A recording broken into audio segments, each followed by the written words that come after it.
fund has been received in the community, who's been implementing projects with it, what you've gotten done, and where you see, next steps. I know that Doug gave everybody a flow chart, right, with talking points? No? Yes, okay. And so the goal is going to be to hear from as many people as possible before 4:30, because I've been told everyone wants to leave to be able to see an important baseball game. So basically we've assigned 5 minute, allocated about 5 minutes to each group. And I think what we'll do, maybe Doug, I'm looking at you, or maybe Hannah. Is there an order? Do you want to call on people? Should we just move around the table? I think we just around. Okay. And I think we probably won't have time for questions, but well, it says there will be time for commissioner questions and dialogue throughout the discussion. So we'll try to keep our questions brief. But I guess in summary, I would like to say this was precipitated by our feeling that we have a strong program. We get to see it once a year when the advisory committee brings the recommendations forward. And generally we approve the recommendations and everybody moves on. And then the next year we see recommendations again. So it felt like we needed a better touch on what's going on in the community. If this program started in 2014, 2015, there's probably been somewhere between 40 and 50 million, what we call new dollars, put into the system over the last couple of decades. And so it'll be exciting to hear what everybody has to report. So with that, it looks like, Hannah, do you want to say any introductory remarks, or do you want to pass it along? Oh, no, I was just going to welcome everyone for coming. Thank you for taking time out of your busy schedule to be here with us for a really great opportunity to share the wonderful work that you do. So I'm excited for you to get to share this. Go ahead, Charlie. Thanks. All right. And then you have to push the red button on the microphone and just share as you move. Okay. Good afternoon, commissioners, county partners, colleagues, and guests. I'm Charlie Thompson, Executive Director of Fishline. With me today are Adrian Briggs, Programs and Services Director, and Catherine Stone, Mental Health Therapist. Oh, raise your hands. Hi. Welcome. Since the launch in 2022, Fishline's mental health therapy program has continued to serve as a vital resource for clients facing barriers to care. We have seen success in bridging gaps to individuals who are unable to access traditional services due to insurance limitations, long wait lists, or other systemic challenges. Mental health therapy aligns with our mission and vision of coordinating resources so that our community thrives and people can reach their full potential. We track several data points to illustrate how this funding supports our work. In September, we booked 90% of the slots available to meet with the therapist, or 99 total sessions. The cancellation rate was 28%. Intakes for 4 new patients took place, and 4 patients were discharged. In 2024, we booked 91% of the total slots available with a cancellation rate of 26%. We performed 68 intakes for new patients and had 74 discharges. We estimate that the current funding from our 0.1% covers 45% of the total cost of the program. One example of a success story is when a mother came to Fishline seeking support through other programs we offer. During the course of the meeting with a Fishline navigator, she learned about our mental health therapy program. She shared with the navigator her struggles to access mental health therapy despite having Medicaid. She faced long wait lists and had given up on seeking therapy. Our navigator encouraged her to give our program a try. She did, and over the next few weeks, she began attending regular therapy sessions. Her mental health improved because she felt heard, supported, and empowered. Eventually, she was able to establish therapy with a counselor at Kitsap Mental Health. She no longer needs Fishline's therapy services, but she credits them with helping her through a critical gap. Her story is a powerful reminder of the need for immediate, low-barrier access to mental health therapy and how it can bridge the gap to longer, more suitable care. As we look toward the future, we know the need for this service will continue. We plan to continue to offer it as long as funding from a variety of sources is available. Thank you. Thank you. I think we should clap. And Charlie, thanks for going first and for modeling a good presentation. Well, Well, let's go backwards to Eagle's Wings. You sat in the first seat, so welcome. Hi. This? Okay. Okay, there we go. Can you hear me okay? Okay, my name's Ariana Miller and I am the Quality Assurance Manager and Grant Coordinator for Eagles Wings Coordinated Care. So I've had a lot to do with the 1/10 of 1%, writing the grants, helping with compliance with them and things like that. So for project mission at Eagles Wings Coordinated Care, our mission has always been to provide progressive housing and wraparound services for individuals experiencing homelessness, mental health challenges, and substance use disorders. The 1/10 of 1% behavioral sales tax funding perfectly aligns with that mission. It helps us bridge the gap between housing and behavioral health supports. This grant allows us to sustain and expand programs that focus on recovery, stability, and connection, ensuring that people don't just find housing, they find a path forward. For our impact metrics, through this funding, we've been able to serve over 120 participants over 19 properties in Kitsap County. The grant directly supports case management, peer support, and mental health coordination for dozens of individuals each month. Since receiving 1/10 funding, we've seen measurable results. Over 80% of participants maintain housing for 6 months or more, and roughly 65% have actively engaged in behavioral health or recovery services they may or may not have otherwise accessed. We've also seen reduced emergency room visits and crisis calls, showing real progress towards long-term community stability. So one of our proudest outcomes involves a woman who was once well known to local law enforcement for obstructing justice and resisting arrest. Actually, we ran into Sergeant Garrity and he was shocked that she was still in our program and she's doing so well. After her release from prison, she came to live with us through our recovery program. She's now been stably housed for over a year. She's successfully completed her certified peer counselor training and is thriving in our supported employment program. She's turning her lived experience into a way to help others in recovery.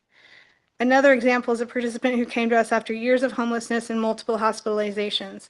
With the support of our 1/10 funded peer team, she stabilized her mental health and recently began employment through our supported employment track. We've also expanded recovery houses for individuals exiting treatment, creating smoother transitions and reducing relapse rates. Well, for 2026, our plans and goals, we're focusing on expanding our medical respite and recovery housing programs, continuing trauma-informed training for staff, and enhancing data systems to better measure long-term outcomes. We're also moving forward on 2 major capital projects, which we hope to have funding for at some point. One is a 32-unit permanent supportive housing development, and one is a 38-bed shelter in Gorst. Both are designed to integrate behavioral health supports from day one. So the 1/10 behavioral sales tax funding has been a cornerstone of our ability to provide dignity, stability, and healing for Kitsap County residents. We're deeply grateful for this partnership and look forward to continue to strengthening the continuum of care for our most vulnerable neighbors. And then this way.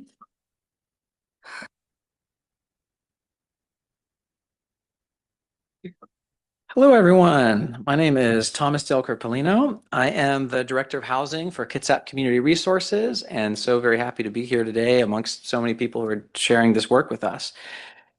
For Kitsap Community Resources, we operate ROAST out of our ROAST team, which is a team of 4. I'm actually here with Lamont Matson, who's our supervisor of that team.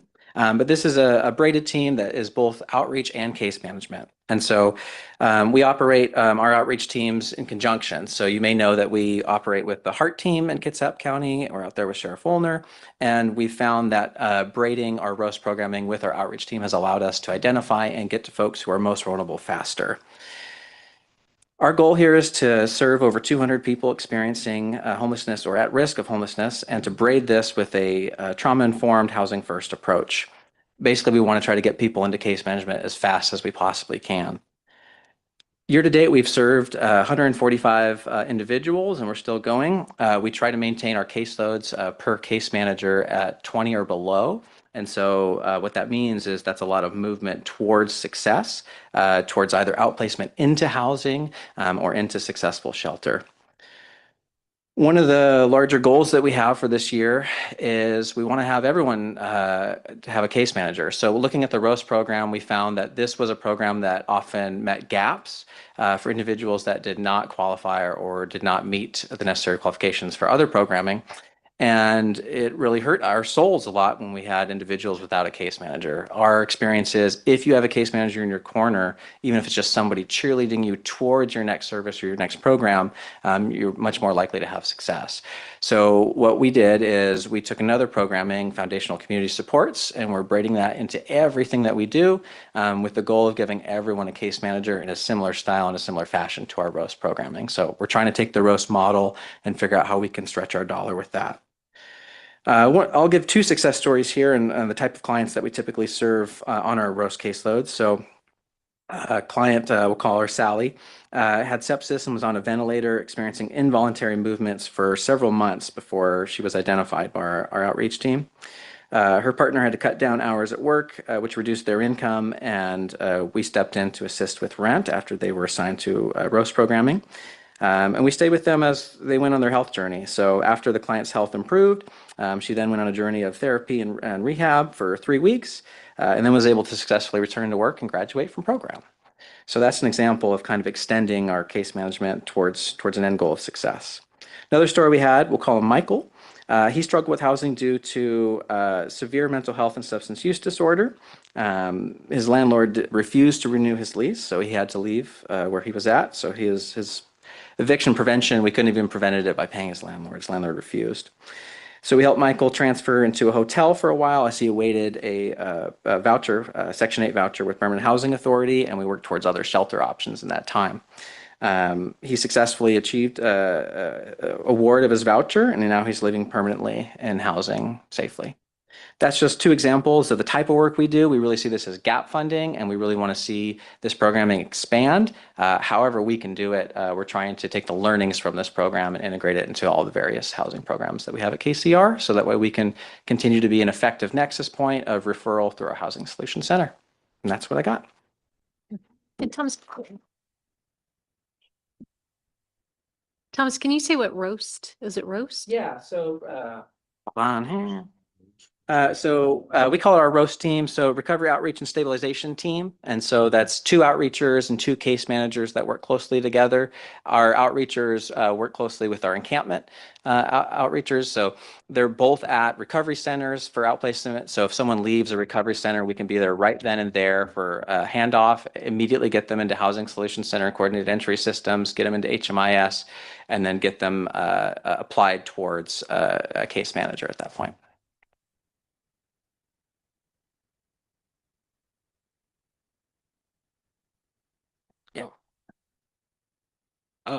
Hello, everybody. I'm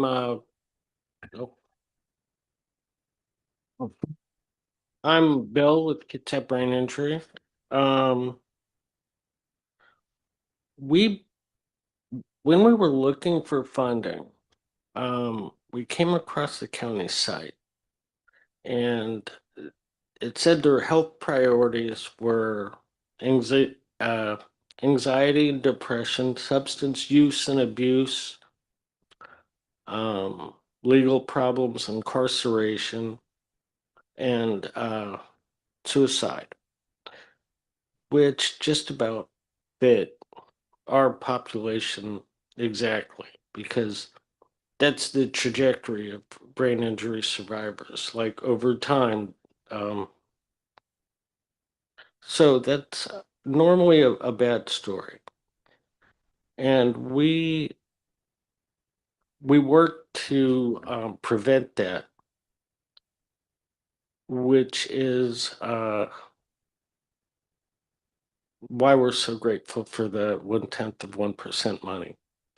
we've been able to conduct 64 support groups to cultivate the individual's willpower, because that's what's required to drive through a brain injury. And yeah, I mean, it's been really great. One of the success stories that we have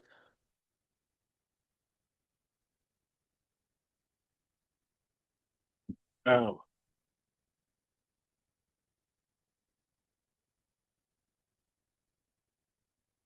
is that, well, we worked for about 2 years on the Washington State Legislature to restore our funding, which was done this year with House Bill 1848, which is now law.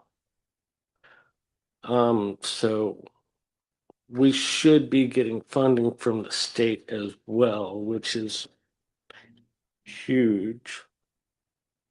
And one of our members actually started their own nonprofit to benefit children, and they're doing so good at it. They're actually making getting more support than we are. So I'm proud of that. And one of our members, who I'm really proud of, became one of our facilitators, and then she's went on to open a business and enroll in Duke, a wellness program at Duke. So she's probably going what I'd call a TBI hero, like somebody who just pushes through it as an example of how far you can go. Um,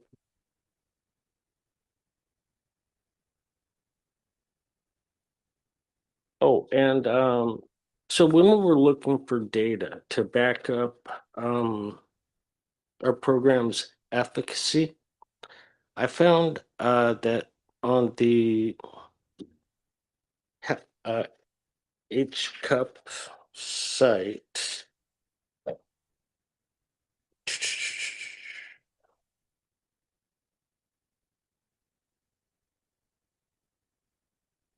oh yeah, the healthcare cost and utilization project site, we had 131 traumatic brain injury discharges in 2020 when we started, and then in 2021 that reduced to 121, and then in 122 it reduced to 120. 2022 is the latest statistics we have, but we would like to attribute that to our mailer outreach program, which brought our community's attention closer to avoiding what a brain injury is and to slow it down. So that's that. Thank you.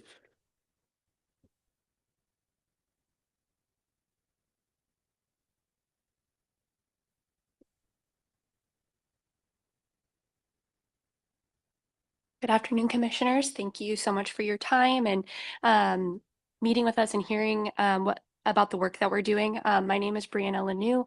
I'm the aftercare supervisor at Scarlet Road. And I also have with me today Rosie Garby, our executive director, who's going to give you guys our annual report for 2024. There's some numbers in there that we'll discuss as well. At Scarlet Road, we offer wraparound holistic care for survivors of trafficking and exploitation. Survivors of exploitation have unique stories resulting in various individualized needs. Housing is one of those needs. As we create stability and grow their ability and skills, they become more self-sufficient and have less need to use systems such as hospitals and crisis services, freeing up those spaces to serve even more people. One-tenth funding has given our case managers an avenue to support the healing journey of survivors. Through this funding, case managers have been able to cover survivors' rent as they pursue mental health, substance treatment, education, and employment. On page 8 of that booklet that you just received, you'll see some numbers in there, such as over the last 4 years, largely due to the support of the flexible rental assistance, 78% of aftercare participants achieved stable housing while being served at Scarlet Road. Last year, 14% participants received rental assistance. 64% of those receiving that same rental assistance overcame chronic homelessness. And 20 children were impacted by their parents achieving or maintaining stable housing through Scarlet Road.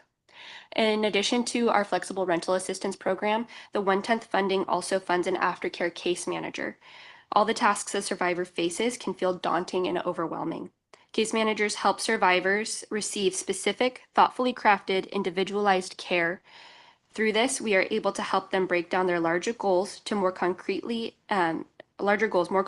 into bite-sized pieces to help them reach their full potential and their goals.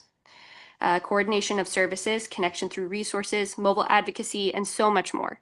Survivor progress not only results from completing these tasks, but also from the internal deep work to heal from trauma. As far as success stories go, we are seeing the highest number of familial and intimate partner exploitation. In 2025 alone, over half of the survivors who benefited from the flexible rental assistance program were exploited by an intimate partner or by a family member. Before benefiting from the one-tenth funding through Scarlet Road's flexible rental assistance program, they were stuck in situations where their spouse, partner, mother, father, foster parent, or other family member was also their primary source while also abusing them.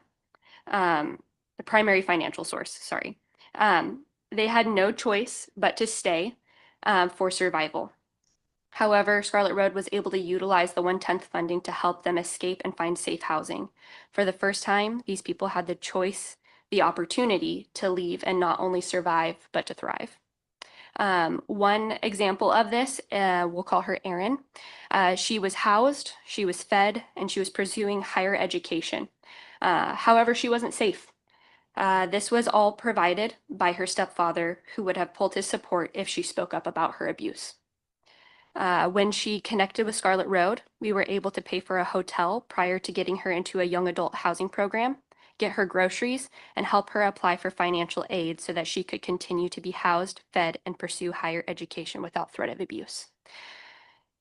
In 2026, our goals and plans utilizing the one-tenth funding include continued wraparound support to all aftercare participants, providing life-saving, empowering housing support to mitigate homelessness and grow independent life skills or living skills for survivors of exploitation in our community. In addition, we plan to build out a robust behavioral health program within Scarlet Road. This is to respond to therapeutic healing needs of survivors to strengthen and broaden our continuum of care to survivors and exploitation. We want to offer therapeutic support to participants one-on-one through a group setting and offer a variety of modalities, including art therapy, talk therapy, movement, and more. Thank you.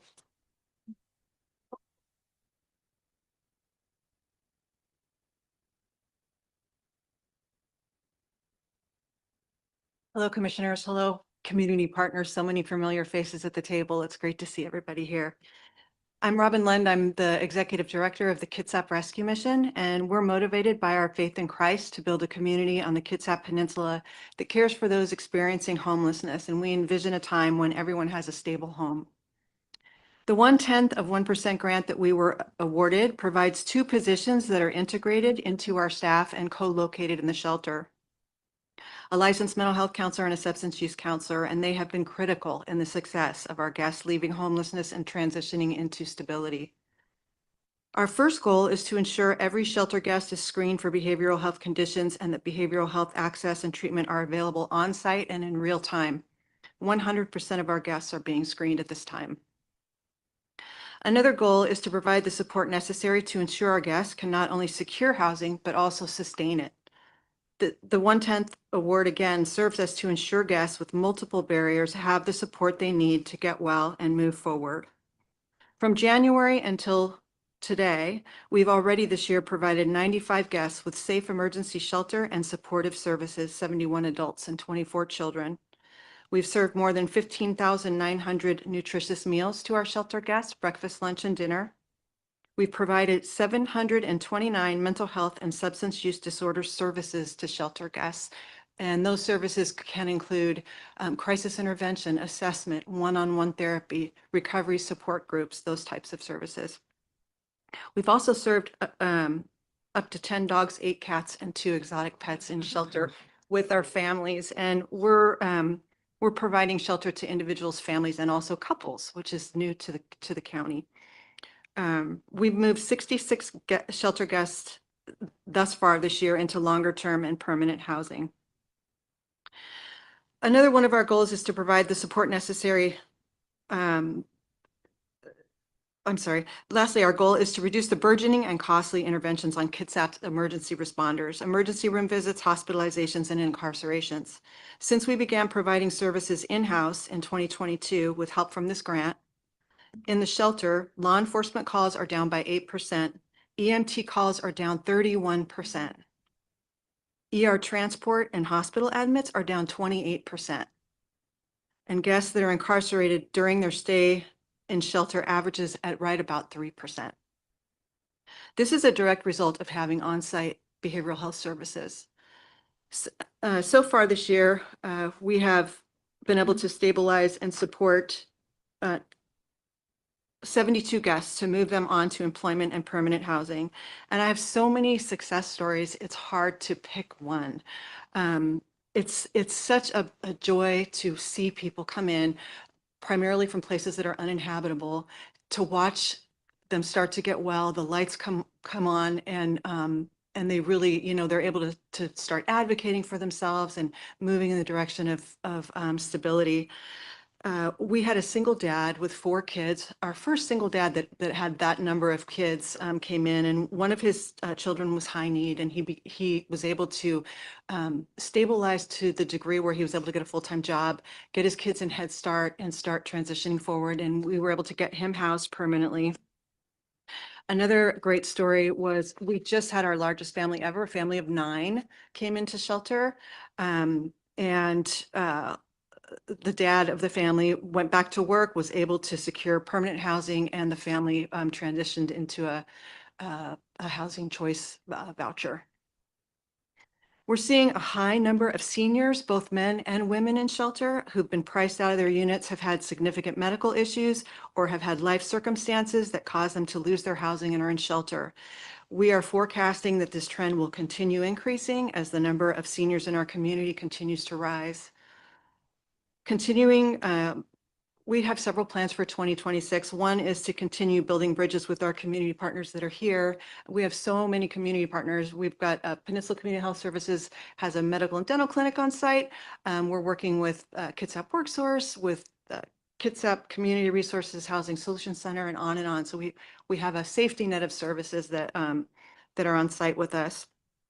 So continue providing trauma-informed shelter to individuals, couples, families, and their pets, and to continue pairing shelter services with on-site services, because we know that that's where the positive outcomes are primarily coming from.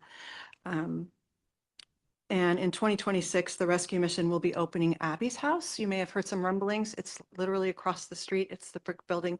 And we will be providing a 12-bed permanent housing forever home for women in Port Orchard. Construction starts November 15th. And so some of the folks that we have sitting in shelter now with no resources to find permanency will be able to move in that direction with us. So that'll be really exciting. And Abby's House will be a faith-based housing program to provide another option for unhoused women in the county. We thank you all, and thank you so much for our grant award. It's greatly appreciated.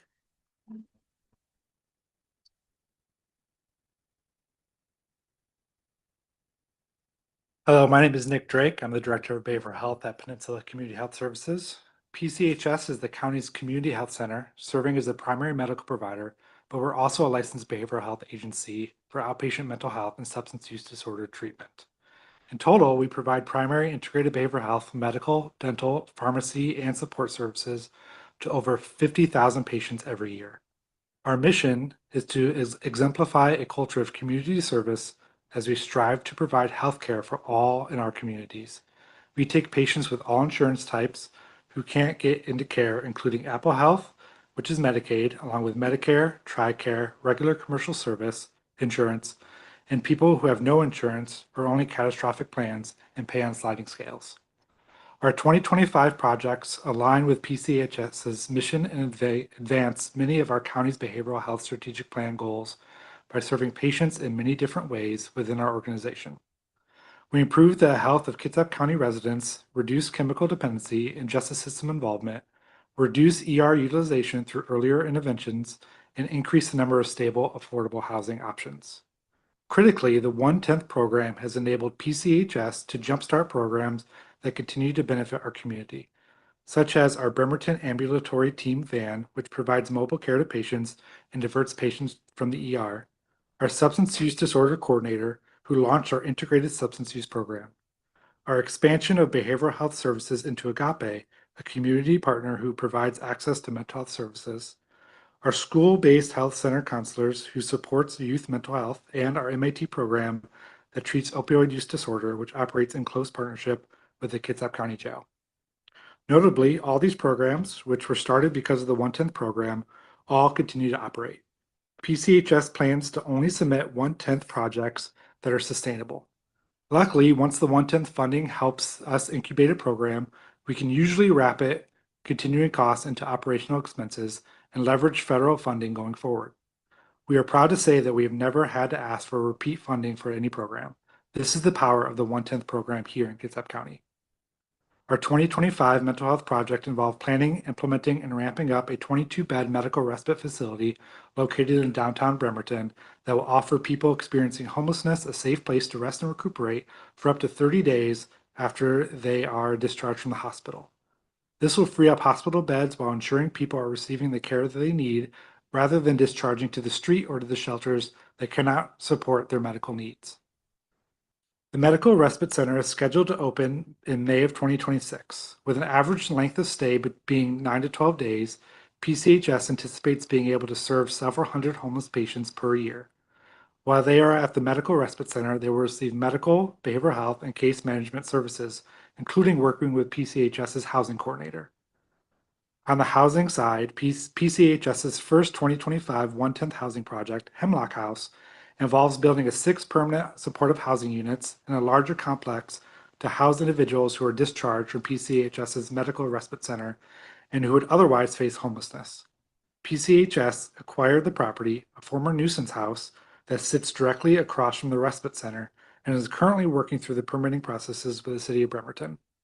Our second 1/10 housing project, Homeward Bound, involves purchasing 3 duplexes in South, Central, and North Kitsap that will house individuals as they are transitioning out of the judicial system and providing them with case management services. PCHS already partners very closely with Kitsap County Jail on care transitions as people re-enter into the community, so this project is a natural extension of that work. We are proud to announce that we purchased the first of the 3 duplexes and just got our keys last week. We could have not done this without the support of the 1/10 program. For our 2026 1/10 program goals, funding for an additional 6 units will allow us to seek matching state funding and advancing our Hemlock House project. We also look forward to expanding mobile case management through PCHS's extensive fleet of mobile clinics. Funding from the 1/10 program will enable PCHS to reach underserved populations across Kitsap County, including shelters, schools, and food banks. PCHS will connect patients with critical services such as insurance enrollment, affordable housing, and employment support. Thank you.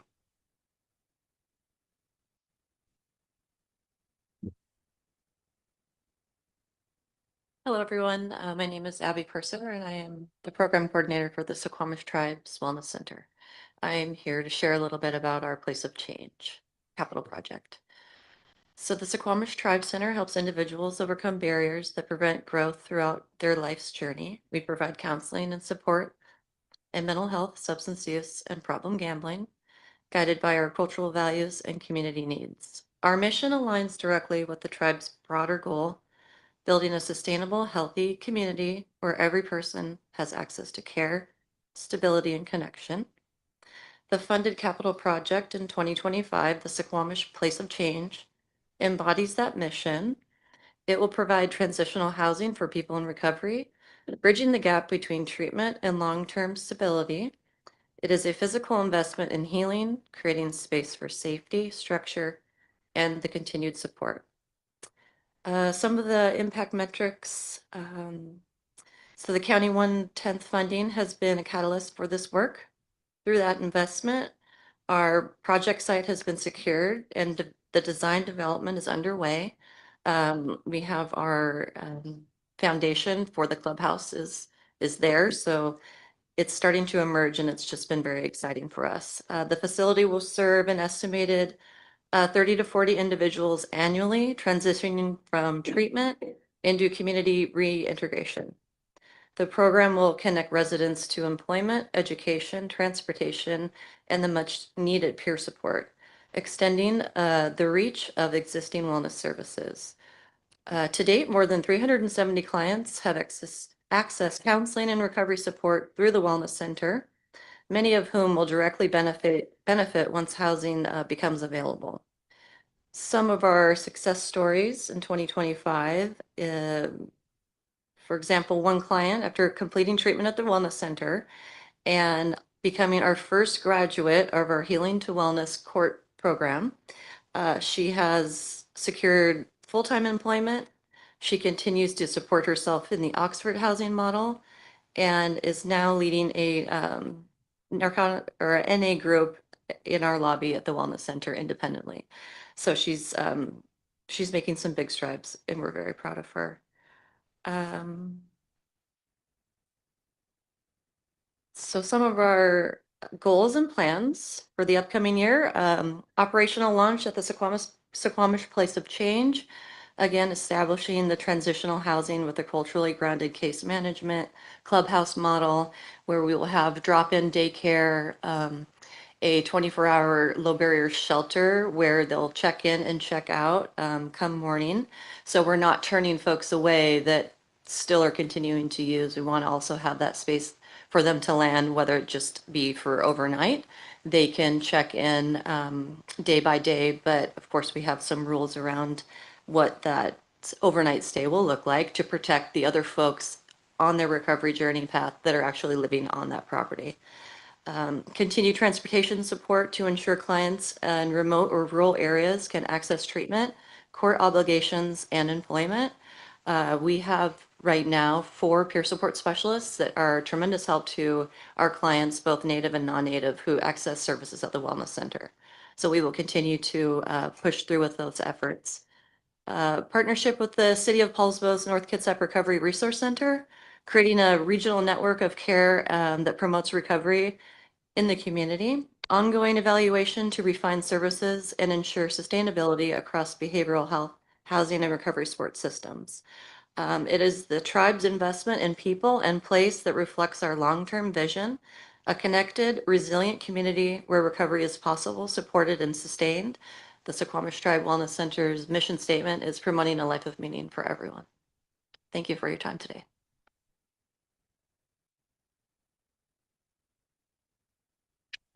I'm Chris Jeter. Apologize, I've got a little bit of a cold right now, so I'll try and speak up. I'm a senior deputy prosecutor with the Kitsap County Prosecutor's Office for our Therapeutic Court Unit. The 0.1% funds that unit, which includes myself and another deputy prosecutor who's solely dedicated to handling our 5 therapeutic courts within Kitsap County, which is our adult drug court, our veterans treatment court, our behavioral health court, our Thrive program, and our felony diversion program. We review applications to ensure eligibility. We're sort of the gatekeepers for the programs. We also staff the court days. We work with everyone to work on the policies and procedures for the programs, and also work towards making sure we're taking the right people by attending trainings, national trainings, local trainings, and things like that, to ensure that there is that we are upholding community safety while also giving people the opportunity to stay out of jail, get their life back on track, and stay out of the court system. I think having this funding has sort of helped us reduce the amount of time that we're taking in reviewing, responding to the applications, getting people into the programs faster, reducing their time in jail. I was just looking at our numbers earlier. We're about 30 days essentially from when we receive the application until when the person enters the program, which is significantly less than if myself or the other prosecutor were handling a caseload. We're working on turning around applications in a faster manner. We're trying to get our review dates down to about 4 to 5 days. Having us dedicated to just these programs allows us to do a better vetting process as well. So we're able to take chances on people that have more criminal history, maybe a little bit history that where if you just look at it on paper, you think, I don't know if I want to take a chance on this individual. But it allows us the opportunity to speak with some collateral contacts, maybe a DOC officer, maybe a family member who says, you know, when this person is sober and I've seen them try it before, they just haven't had the structure, you know, they're a great person. And that allows us the opportunity to take a chance on that person despite having these lengthy histories, and allows them to be successful. And I can get into that with the success stories. Some of our recent graduates I've seen go on to work for our community partners. I see one of our graduates who works at KRC. I've seen a few others that work with our alumni association that helps out in the community as well. Another recent graduate, he works at a fast food restaurant, or did while he was in our program, and he told us a story at his graduation panel about how he doesn't give out free food, but he'll give someone a meal if he listens to his talk. He gives them a talk about being in recovery and about his prior criminal history and things like that. And so that's sort of his exchange. You know, he's like, they don't always follow my lead, but it's something that he felt important about. In terms of goals going forward, next year, we're working on some, hopefully, changing some behavioral health court policies around to address some issues. And we're also hoping to, I've noticed since I took on this role, some sort of consistent errors that were coming up in the application process that are having us do a little bit more follow-up than I would like. So I'm hoping to sort of fine tune our application process so that way we're able to get people in even faster without having to follow up on a couple different things. So thank you guys for your time today.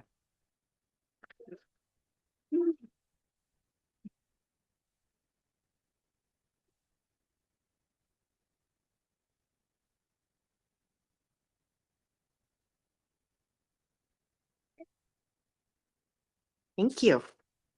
My name is Wendy Witanowicz. I'm with Communities and Schools, and I have my associate Julie Walters, who's our development director for Communities and Schools. And so thanks for allowing us to be here. We're fairly new to Kitsap. We've only been in the Kitsap area for about the last 3 or 4 years. And it's been really fun to be in the schools, hence our name's Communities in Schools. And it's because we're located directly in the school buildings. We work alongside school staff, school admin, to just make a better place for students. The motto that we have, and it actually came from Bill Milliken, who is the founder of Communities and Schools. And he always says, programs don't change kids, it's relationships. And listening to everybody around this table and the case management pieces that all of us have, I think his word is just as true today as when he probably said it. So I love that. So it is about relationships, and that's what site coordinators that are in our buildings that support students. That's really their main job. Yes, we help connect them to resources, we help them get what they need, but really the main job is building that relationship, because we all know if that relationship isn't built, then all of these great programs and funding and all of that we have really don't work effectively. So our mission is to surround students with a community of support, empowering them to stay in school and achieve in life. So that's our goal. And how do we do that? We do that through a number of integrated student supports, providing basic needs, providing referrals to outside services. And it's fun to see a lot of the people that we work with on a daily basis to, partnering in our community to support our friends in this community. We provide social emotional supports, a lot of like recess clubs, kindness clubs, prom boutique. That's always one of my fun ones when homecoming or prom comes around and students don't have anything to wear, being able to take them to a facility, they get a little personal shopper, they get to pick out a gown that's huge selection, and you just see them, start glowing. They get jewelry, they get shoes, they get a tux, whatever it is that they need, and be able to participate and become active in the school. That's our program and how it works. We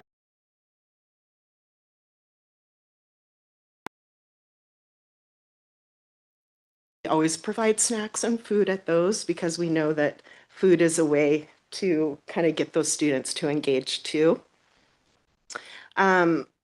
Career and college readiness.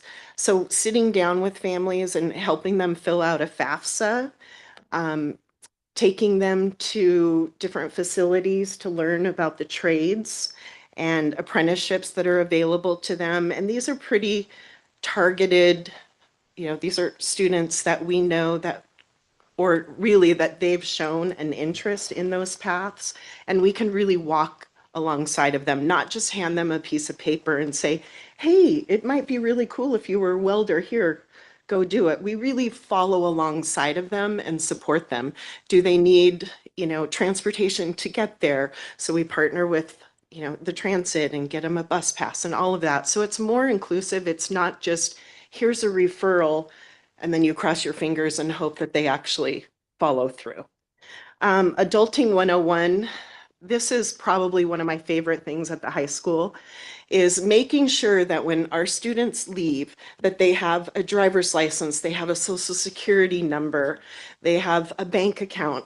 If any of you have ever tried to get employment or open a bank account and you're missing even one piece of ID, it is so hard and so frustrating and such a barrier to a lot of the students that we work with. So that's one of my hearts. That's one of my favorite things. And then parent engagement. So getting parents involved in the school again, getting them in the building. We all know that if you are an engaged parent and you're interacting with the staff at the school, how much more successful that your students are. So we want that for everybody, not just, those of us that can actually have the time. We want it to be a priority for parents. And then this last one that I'm particularly proud of is our community resource group. Once a month, and I want to invite all of you, once a month we get all of the resources within Port Orchard together, and we share resources, we talk about what's happening in the community. We're working on trying to get a YMCA in Port Orchard. And we share resources. So if we want to get a need met, we share it there, and that particular agency, nonprofit business, walks out with a problem solved. So only once a month, only 1 hour. Contact me and I'll make sure you get plugged in. But our student outcomes, these I'm particularly proud of. These are 56% of our students decrease the amount of tardies.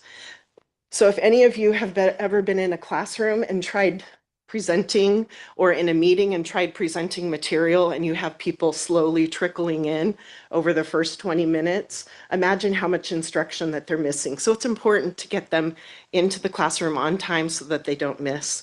So that's been happening. And 64% of our case managed students have increased their grades.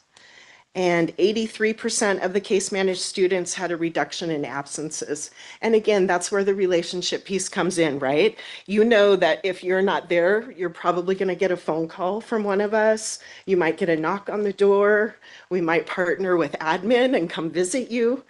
So that's where those programs have really been working well.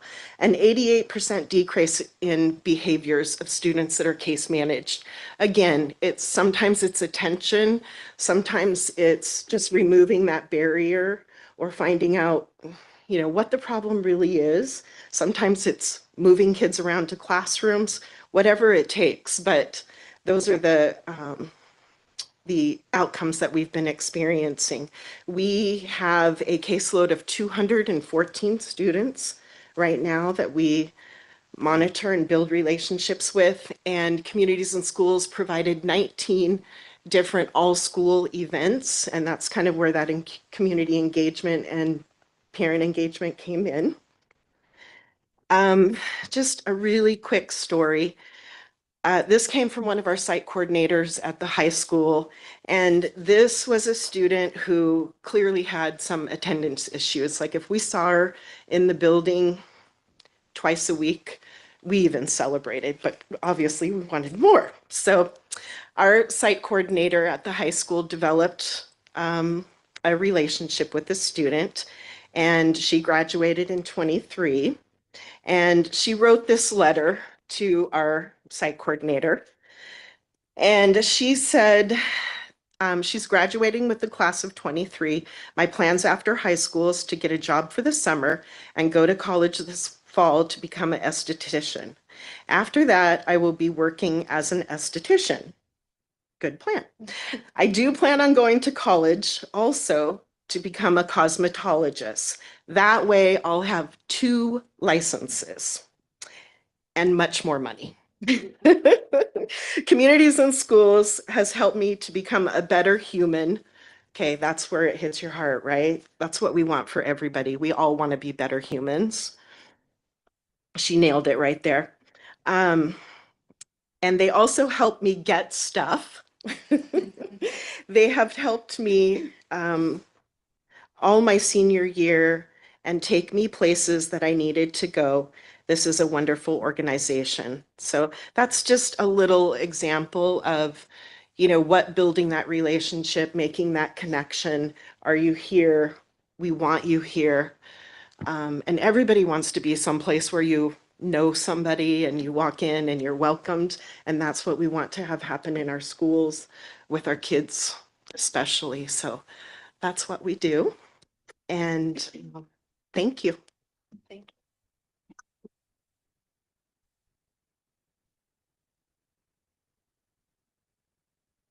Oh, yes, I'm sorry. So we're in South Kitsap, we're in 5 schools. We're in the high school. We're in Marcus Whitman, Cedar Heights Middle School. We're in East Port Orchard Elementary School. And we are in Sydney Glen Elementary. So 2 middle, 2 middle, 2 elementary, and the 1 high school. And 10 schools in Peninsula School District, but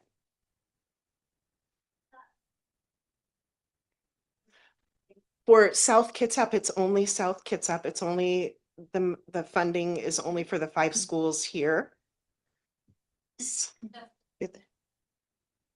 For the 5 schools, correct. Yeah. Hey, good afternoon to the commissioners and colleagues. I'm Samantha Lyons, and I'm the treatment court manager for the Superior Court. And I'm going to be talking quickly because I have 5 minutes about 2 programs that I oversee. And with me today, I just want to introduce Frank Mayoko, who is the Superior Court Court Administrator right behind me. The first thing that the 1/10 funding did for the drug court specifically was allowed us to increase our census from 100 participants with a very long wait list to 150. And that has eliminated the wait list. And the goal really was to make this program available to anybody in Kitsap County who can benefit from it. So that's something that we have sustained over, I think we were one of the first recipients of the grant funding, and we've been able to maintain our numbers, higher numbers and serving more people. For example, we have about an average of 139 participants that we're working with right now. I want to talk a little bit about our goals. The mission of the adult drug court is to effect a lasting behavior change in criminally charged individuals, utilizing all available evidence-based best practices combined with robust treatment services to eliminate recidivism of criminally charged individuals struggling with addiction and mental health issues, where there is a nexus between those issues and their crime. By leveraging community treatment resources like many around the table, KMHS, West Sound, the prosecutor's office, Agape Unlimited, Peninsula Community Health, and the jail, who's not here, but they've been a wonderful partner. Our goal is not only to heal people from substance use and mental health illness, but also to learn about all the available resources that they can access once they have graduated from the drug court. What this grant pays for us is 1.5 FTE compliance specialist who works with the drug court, benefits. We subcontract for 2 full-time mental health, master's level mental health providers from KMH who work exclusively with the drug court and the vet court team. We also subcontract with West Sound Treatment Centers. They provide us with an educational vocational navigator, and that has been an incredible enhancement for us. We also subcontract with SCRAM, which is short for Secure Remote Alcohol Monitoring. Those are those pesky bracelets on the ankle that you will see some people wearing. That's particularly, I mean, very important in the drug court, but even more so in the vet court, which I'll get to in a minute. Our impact metrics, I did a quick and dirty kind of analysis here. On average, again, we're working with about 139 participants. We have space for 150. About 40% of our participants receive mental health services in addition to substance use disorder services. We're very proud that 99% of our participants graduate employed or enrolled in school or both. We do have a couple of people who come in on SSI. They're not necessarily going to hit those employment benchmarks. And that's why we're not at 100%. And I think really what we're very proud of is that our recidivism rate 5 years out from graduation, recidivism being convictions, not any contacts with the criminal justice system, is 8.3%, which is compared to those who don't opt into a drug court program with similar charges, their reconviction rate is about 45%. That's a conservative figure. So I just want to talk quickly about one of the biggest successes that's come out of the adult drug court, which is our alumni group. Our alumni group is strong and mighty, and they have done some pretty incredible things in the community. They've opened 3 sober houses. Those houses are open to anybody in the community who needs sober housing. They have housed Thrive participants, behavioral health court participants, vet court participants, and participants, I mean, people who are not necessarily participating in a therapeutic court program, but are interested in living a sober life. They, on a quarterly basis, have bingo fundraisers on weekends. They put on an annual holiday party where they ensure that every child of a drug court participant receives a gift. We have a very strong sober softball team, basketball team, and we even have sober fishing with a guy named Floyd. That's called Fishing with Floyd. Our alumni puts on an annual retreat for all therapeutic court participants from every county in Washington, not just Kitsap County. They just finished that this year. They do regular highway cleanups and assist with providing supplies, haircuts, and clothes to those living in encampments due to drug use. They are wonderful in collaborating with the drug court and regularly providing feedback to us on what's working and what they think needs to be corrected. Our goals for 2026 are to sustain our standalone UA collection site. That is subject to funding. About a year ago, we took urinalysis testing out of the agencies and created a standalone site in Silverdale, where all of our participants are called for urinalysis 2 to 3 times a week. The reason being that the best practice is to move urinalysis testing out of the treatment facilities because there's some conflict there, and have it in a very sort of objective location. We'd also like to have law enforcement as part of our team. We've been begging for this for years. It's very important. It would help us a lot to understand what's going on in the community with our participants. And we are looking forward to collaborating with other agencies who are offering something called DVMRT. MRT is moral recognition therapy, and it's sort of it's a program, it's a very structured program that addresses criminal thinking.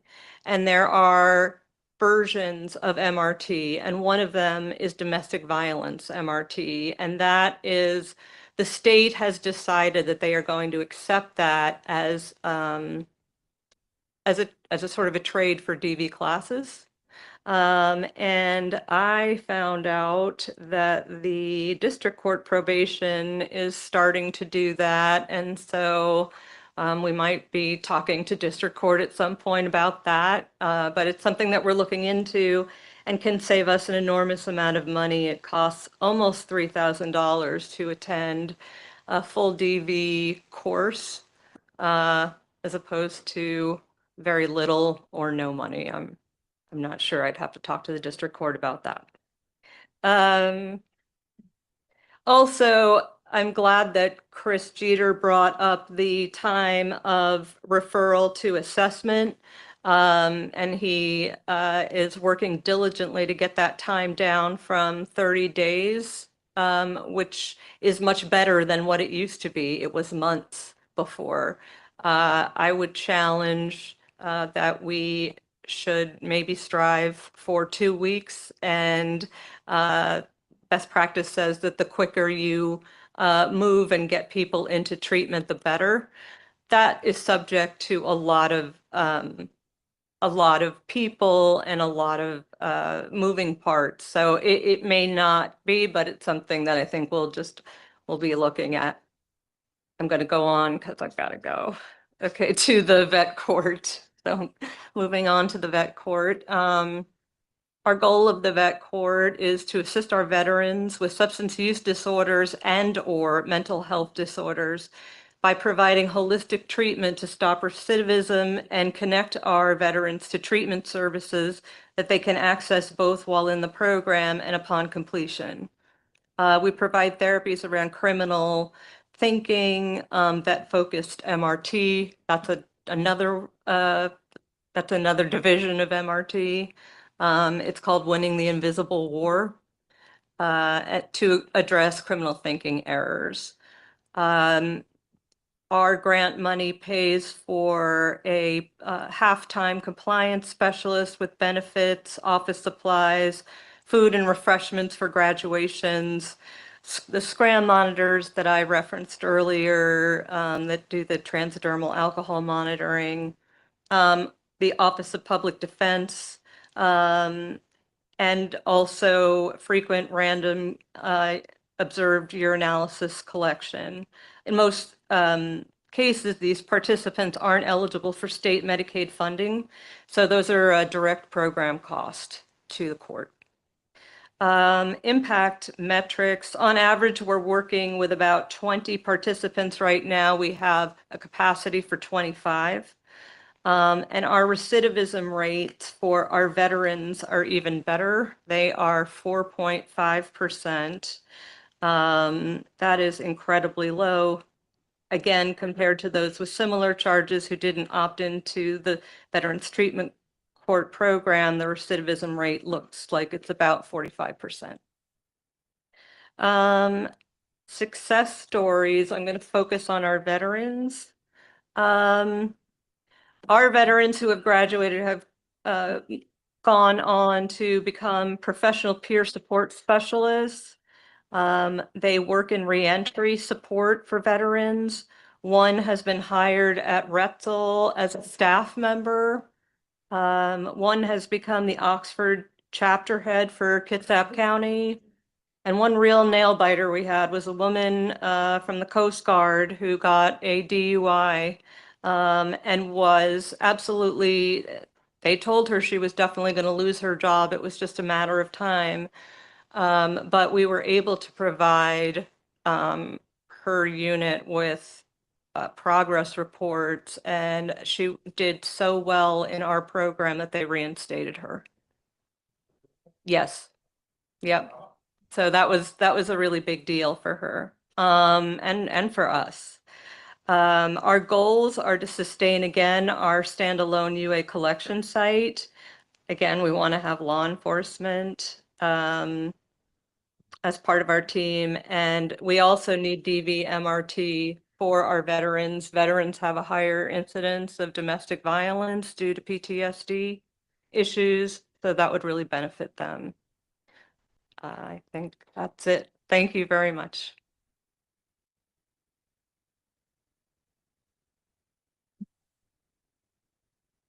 Moral recognition therapy. Good afternoon. Thanks for having me today. I am Dave Hawkins. I am the juvenile court case manager or court manager. I oversee all the services that happen down at the juvenile courts, and I have my JCA Shara here with me today. Our project mission is to provide compassionate and effective services to youth, their families, and the community. The money that we get from the 1/10 of 1% goes to enhancements to our therapeutic courts. It funds one FTE for a juvenile court case monitor. That person, we don't have a place for people to go and submit UAs. The case monitor meets these kids where they're at to collect UAs. She helps with the staffings, report writing. We have something for all of our therapeutic courts called I forgot it. Our shared activities, which are a once a month activity. We work hard on building relationships with the kids in our programs. help them build healthy relationships, not only with us, hopefully their families, but their service providers. It also goes to a Protein for All court or cart. So people have food before they go into court to make better decisions. It goes to specialized UAs. There are a set of UAs that are kind of cost prohibitive. LSD, mushrooms, spice, bath salts. So those can be kind of expensive, anywhere from $45 to about $150 a pop. So when needed, we access funds that you guys provide for us to test for those. We have 6 therapeutic courts, 2 dependency courts, an early childhood court for families who have a youth in a dependency 0 to 5. And then we have a family treatment court who have families who have a dependency, kids who are older. We have our individualized treatment court, which is a mental health court, a juvenile drug court, a girls court. Typically, girls are an underserved population in the state of Washington. So about 5 years ago, we, along with Judge Hemstreet, developed a girls court. And then we also have KPAC, which is Kitsap Pre-Adjudication Court, which is essentially our boys court. All of them are pre-adjudication, so a youth can enter that program. If they complete the program, the case is dismissed and does not count as criminal history. If you've ever heard me talk about these courts before, my goal is to one day have everybody who comes into the juvenile court services complete one of these pre-adjudication courts so they have no criminal history. The big data point everybody wants to know about when dealing with juvenile offenders is recidivism rates. We're nowhere near our adult drug court counterparts, but if a youth enters one of our therapeutic courts, their recidivism rate after 1 year is about 13%, and 18 months in is about 17%, whereas in the Washington, Idaho, and Oregon, if you are just on standard probation, your recidivism rate is about 33%. So it's better than double for us. And again, not your numbers, but very good numbers. For us, we just got a phone call last week from a youth who was in our program a couple years ago, about 3 years ago now. When he entered the program, he had had about 5 assaults, DV assaults on parents, and 3 malicious mischief DVs also within the home. He was struggling, failing school, being kicked out of the house constantly. He entered the program, had the struggles I think that all the kids have when they initially get into the program, having a hard time with the rules, continued to have problems at home. We got him hooked up with our mental health therapist, which initially the 1/10 of 1% paid for. We eventually were able to transfer it into an FTE just for us. So we could expand some of the work that she was doing, not just with our therapeutic courts, but with all the kids that we serve. He was able to turn things around. We were able to find a family, an extended family home for him to live in, so they weren't having the problems in his family home. He did really well. He completed high school. He moved out of state with another member of the family. He worked for about a year and now he's currently attending college, trying to get a degree in business. We are big on the relationships that we try to build with these kids. The better relationships we have, the better outcomes we see. As Communities in School was saying, it is something that you see as these kids start to come back and talk to us about why they were successful in our programs. Our goal for 2026 is to try to expand our courts and the services that we provide. Specifically, we're trying to partner with another 1/10 agency to provide mental health services for the parents in our ECC and FTC, so the dependency programs. We're also hoping to get some parent coaching to help with those families. That's it.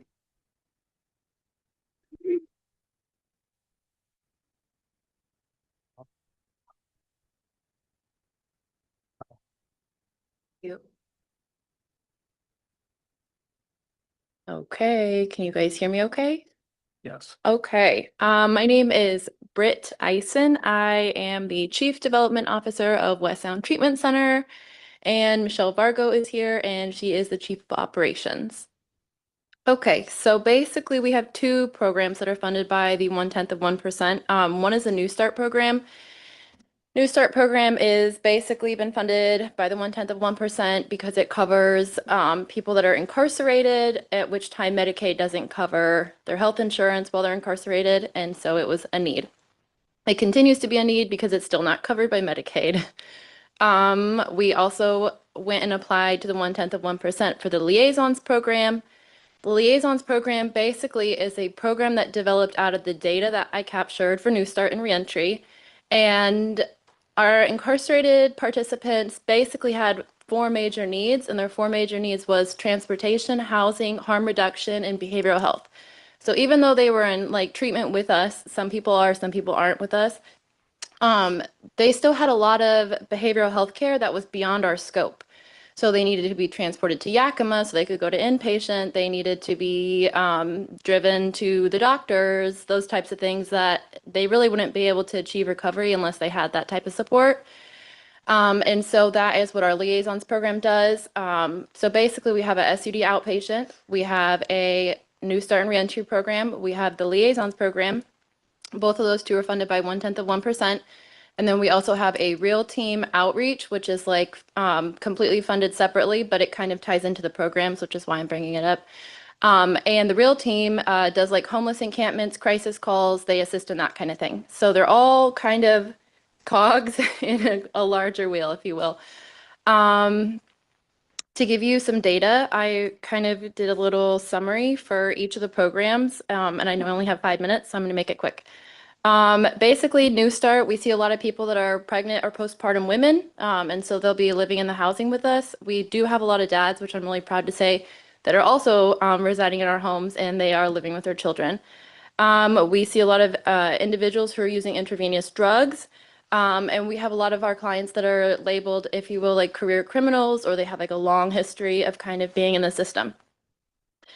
I think why that's relevant for New Start and Reentry specifically is that when we meet people inside the jail, we're able to build like that first point of contact with people, and we're able to get like a first data set on them, and then we basically track them every single time they either come to Real Team or Liaisons, or they come in through our regular door for regular standard outpatient treatment. I will kind of quickly try to read these. So the New Start program specifically, it aligns with our project mission because we could see when we first started the funding and applied for it, that people that were incarcerated, there is a correlation in the data, our own data that we have, that says that when people receive outpatient care while incarcerated, they're more likely to continue when they get out. And that's just a fact. So we are accomplishing that goal with this money. We have, let's see here, primary care referrals, mental health referrals, although we don't do those in-house. We do have transportation in New Start that will take people to those appointments, make sure that they do them. It is a requirement when they're inside of our houses that they are seen within a primary care physician within 30 days. So they're not making other residents in the home unwell. Our success stories, we have a lot of the same success stories as other folks around the table have. Basically, people that are marginalized or have a lack of access to services or tangible supports, if you will. They come to our program and we are able to provide them with a number of different things.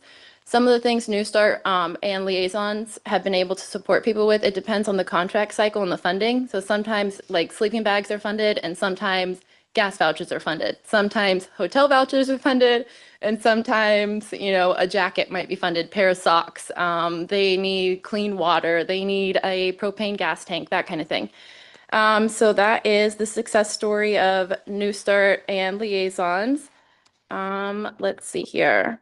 Our raw data. New Start did 59 assessments, 22 intakes, 141 transports, 66 applications, people like trying to get into the program, and 51 referrals to real team housing, liaisons, and mental health. And so I think that kind of just gives you like a broad capture of like what New Start is doing. And then 17 out of 17 participants in Q2, they went to the primary care physician within 30 days of being in the home. And again, that's just really important to make sure that they're seeing somebody if they do have a disease in the house or they need mental health treatment, etc. Liaisons. Okay, so liaisons again is transportation, housing, harm reduction, and behavioral health. Their mission is to capture all of the unmet needs that we had in our organization for our clients. And so what they do is they serve every single participant that wants to join them regardless of where they're in treatment. So it doesn't matter if the client is at Agape getting treatment, doesn't matter if the person refuses to get treatment. Liaisons are going to help people regardless of any other barriers. It's completely free of charge. And they're going to help people like, do you need a ride somewhere? What's your housing situation look like? Do you need a sober living list? Do you need help applying to one? Do you need help applying to like a housing or Section 8 housing? And they do harm reduction and behavioral health. So harm reduction could be anything from like clean needles and water, like giving them the number to where they could access that type of support, or Narcan, for example, to as far as coordinating a ride or giving them a ride to Yakima for treatment, that kind of thing. Let's see here, harm reduction. So 131 people completed a needs assessment with the program in Q2. 96 were successfully connected to a service, so some type of service that they did not have access to prior to engagement. 120 clients were connected to other services, and the other services is tangible goods, so like an item of some sort. 190 people received transportation, and 267 people received housing supports, and 482 received harm reduction supports. And so how we get those numbers is they're encoded in the data because they keep their data sets. And so we look at how many times it was mentioned, or the client said it, or it was notated, or they gave them a referral of any kind. And so it's just basically showing that we are meeting those unmet needs. And a lot of the people actually around the table is where we send our clients to, or our participants to. And then with that, I know I'm probably out of time, but I'm going to quickly read some data. So we surveyed everybody that was incarcerated in Kitsap County Jail, and inside the jail, they have these kiosks, and the kiosks are referred to as a kite system. So in the kite system, it will say like, what's your name? How long have you been incarcerated? Are you pregnant? Do you use needles? Are you willing to stay in treatment for X amount of time? Do you need housing support? Were you homeless just before entry into incarceration? And I think this is really valuable to share with you guys just because of what we found out. So 38% of the participants, they cannot articulate their needs, or they don't acknowledge the gravity of their situation. So 4 in 10 responses cannot articulate, do not have the energy, like we're assuming, right? Because like there's no response. Maybe they don't have the energy, maybe they're withdrawing too bad in jail, maybe they don't have the mental cognition, or they don't care to respond, right? And so 22% had inadequate housing and or a community or familial barrier. So 2 in 10 people list either housing, environmental, community, or family barrier, lack of systemic support. And I think that was really important for us to figure out while people are incarcerated, because it kind of gives us like a target for like, what is the point of our program? Like, what is New Start and Liaisons trying to accomplish for people? And it is that sense of like, that is your biggest barrier. The number one barrier that people said that they needed the most help with was an environmental barrier, a community barrier, like a familial issue that kept them having stable housing. And so that's really where we're focusing like the core of our attention. 1.19% listed hopelessness. Like, it was depressing reading the response. I was like, that sounds really dark.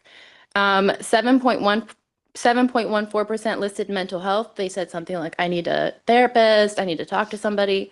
3.5% had what I categorized as a shame, self-loathing, or self-esteem barrier. And so I thought that was significant because it kind of showed what was their biggest identified issue within that realm. And then let's see here, 8.3%, this was interesting, right? Because we're a treatment center and only 8.3% of our clients listed substance use or people trying to get in with us, right, in jail. So they're basically listing a lot of other things that come before the substance issue. Maybe it's denial, maybe it's like the prevalence of other issues or like more, prevalent to the substance use disorder. 5.36% listed transportation as one of their big issues. And then about 1 in 20 list transportation barriers specifically. So maybe like don't have a car, don't have a license, that kind of thing. 4.17% listed finances or gainful employment. 1 in 20 identified a financial, oh, sorry, there's just a recap on that data. And then 4.17% listed healthcare and or MAT. So they said like, need to get back on my MAT medication, need to see the doctor.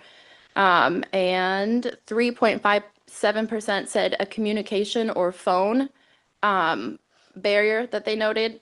So like maybe they don't have a phone, a way to call somebody for help.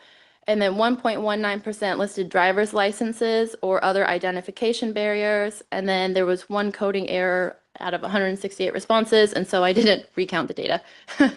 But yeah, so thank you for the funding. And we look forward to continuing to do more data and more programs that kind of tailor to the needs of our community.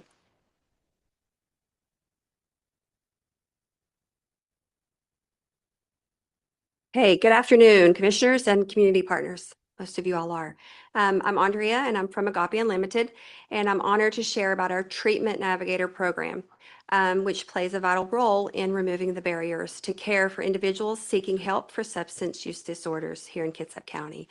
When someone reaches out for treatment, they often face immediate obstacles. They have missing identification, so no photo ID.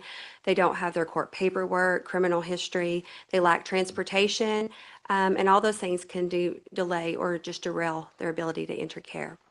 So our treatment navigator is a certified peer counselor, and she bridges that gap with a lived experience, empathy, and practical support. She helps clients obtain essential documents such as photo IDs, court paperwork, and other required documents for their assessment. She also addresses core needs by facilitating access to food, clothing, transportation, cell phones, medical insurance. Beyond basic services, the treatment navigator supports housing placement, education advancement, and employment access. She offers ongoing court support. She ensures that transportation to appointments and advocates for self-directed, empowered recovery process. So this program directly aligns with Agape's broader mission, which is to provide compassionate and culturally competent in-person centered care, that supports recovery and strengthens our community. So the impact metrics we pulled since launching in 22, the Treatment Navigator has assisted 665 individuals in obtaining the documents for their service. So that criminal history, driving abstract, court paperwork. She's contributed to 751 assessments and 267 admissions just in last year alone. She's helped reduce the treatment no-show rates by 46% to nearly half. She supports clients experiencing homelessness, disabilities, and financial hardships. In 2025 alone, she's already served 513 unduplicated clients, so in the first 3 quarters. From July so this quarter, I'm sorry, July 1st to September 30th, she's provided 105 transports, including rides to obtain collateral information, court hearings, compliance officer check-ins, move-ins to housing, MAT, the medical assisted treatment appointments, and visiting food banks. Additionally, 94 clients have received bus passes, helping them maintain consistency in attending treatment appointments and community resources.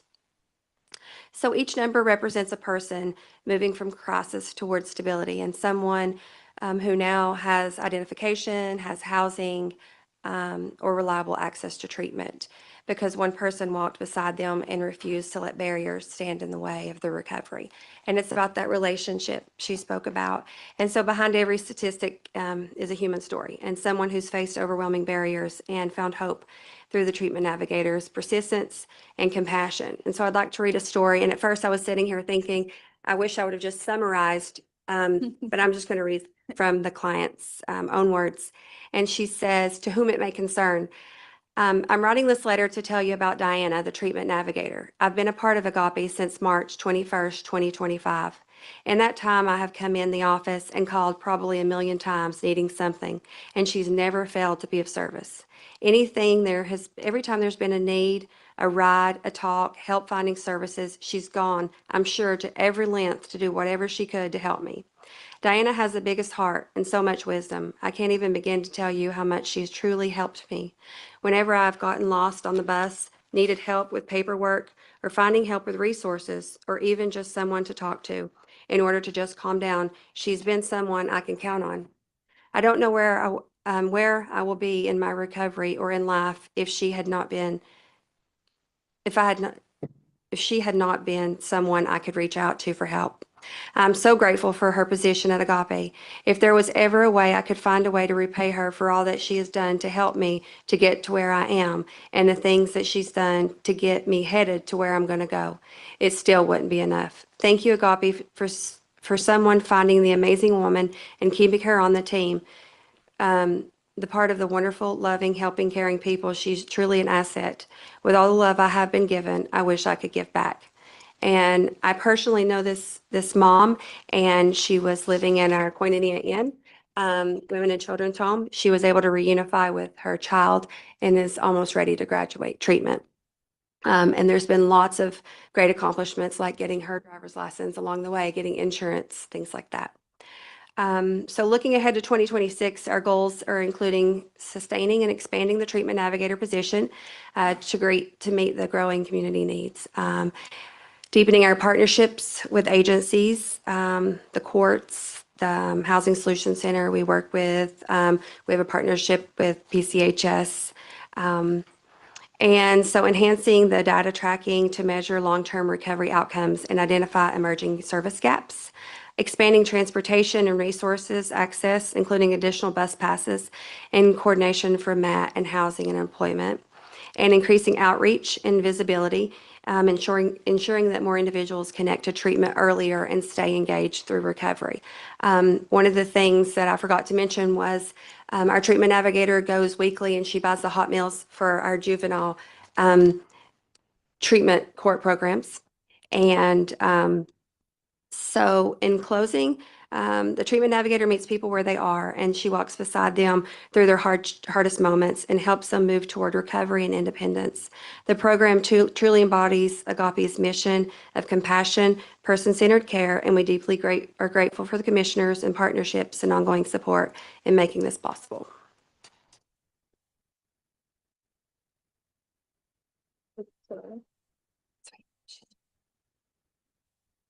Hi, I'm Lynn Pitzinger. I'm the director of the Community Health Division of Kitsap Public Health District.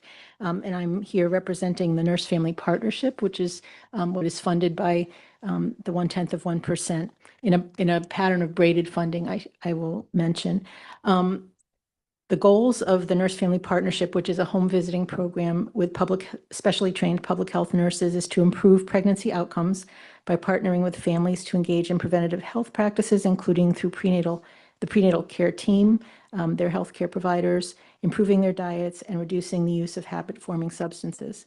It is also to improve the child's health and development by assisting families to provide responsive and competent care, and to improve families' economic self-sufficiency by supporting parents to develop a vision for their future, plan additional pregnancies, continue education, and to find work.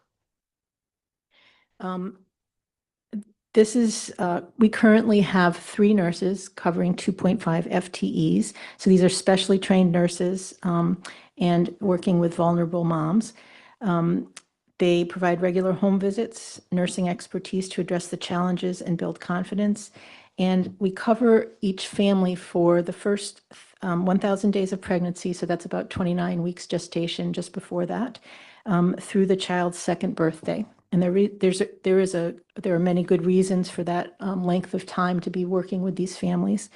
The Nurse Family Partnership follows a fidelity model, so it's a nationally based structure, and the outcomes that occur are there is a 48% reduction in child abuse and neglect, 56% reduction in ER visits for accidents and poisonings, a 50% reduction in language delays of children at age 21 months, 67% less behavioral intellectual problems at age 6, 32% fewer subsequent pregnancies, 82% increase in months employed, 61% fewer arrests of the mother, and 59% reduction in child arrests at age 15. That's the children that are being cared for.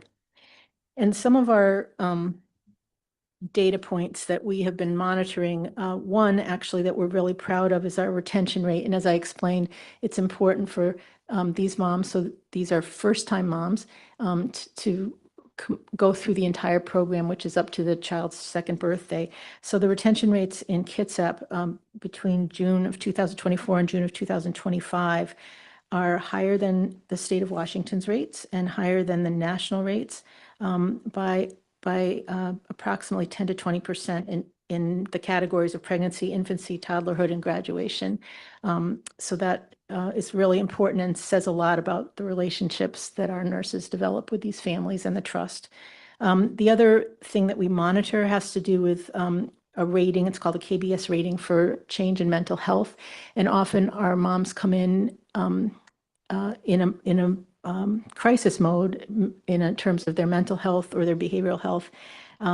The rates, and I can't really show this, but the rates have improved substantially for all clients over the course of that time, and we have the data to show that, and that is also a very important piece to us.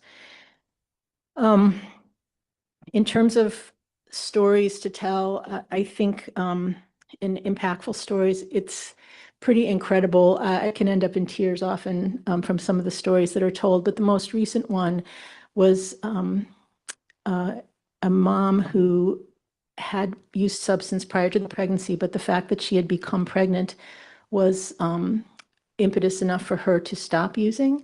And she did well. She did well through the pregnancy. She really connected with her Nurse Family Partnership nurse. And at about the child's 18-month birthday, she found that she was struggling. Her drug of choice was meth. And but she was able, through that trusted relationship, to reach out to that Nurse Family Partnership nurse. They were able to get her into a program where she would have a week or 2 on her own while the child was cared for by someone else, and then the infant could come with her. It pulled her out of the community, which was what she needed to be able to work her program through. She is thriving, and she has called this nurse. She has the ability to do that. It's the only person she can actually call out of the program she's in. She just can't thank her. She said, "I can't thank you enough. I know I'm going to make it." And that was the most hopeful we've heard her in a long time, but that will bode well for that child as well, which is what we want. The other thing I forgot to mention in the data that I just want to make sure I point out is that we have done a little study to see if we are getting all of the teen pregnancies in this community, in the Kitsap County community. And because we had noticed that there may be an increase in teen pregnancies, and by teen, I mean age 12 to 17. And we found that over the last 2 years, 1 for 1 for every child that was born to a teenage mother in the county, there has been a nurse family partner beside. And we feel that that is a really important piece. So I can't thank you enough for the funding. We are in trying times, as we all know. And so our goals for this upcoming year, or my goals, are to replace the federal funding that we have been using, to find replacement funding for that federal funding, some of which we know is going away and some of which is very precarious right now. I am very passionate about making sure this program stays in this community. So thank you. Thank you. Hi, I'm Deputy Sarter. I'm representing the Kitsap County Sheriff's Office. I will apologize in advance. I did not know I was speaking today. So thank you for the guide. I had plenty of time to collect my thoughts, and I'm very passionate about my position. So I was a patrol cop deputy for almost 5 years, and 2 months ago I took over the crisis intervention coordinator position.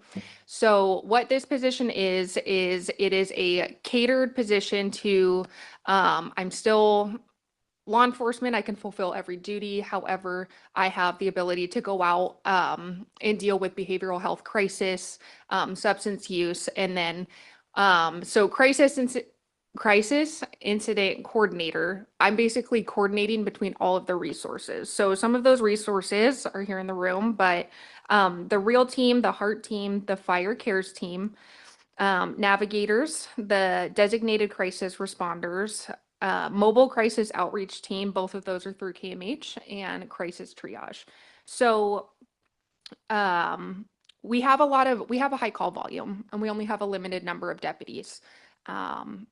If it's, unfortunately, from the patrol side, if there is no crime and there is no ITA, we kind of just check that box and say, hey, I hope it gets better. Go ahead and leave.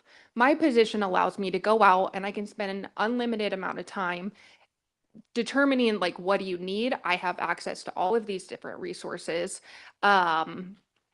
Some of the data that goes along with this, I do apologize. It's only the quarter that I worked and not for the full year. We had an amazing deputy that was in this role that I took over. He's now back on patrol, but I've heard nothing but good things. But the quarter that I worked, we had 43 contacts, behavioral health crisis or substance use. Only one person out of all of those were arrested. That also meant that 43 of those contacts kept the burden of patrol from having to respond.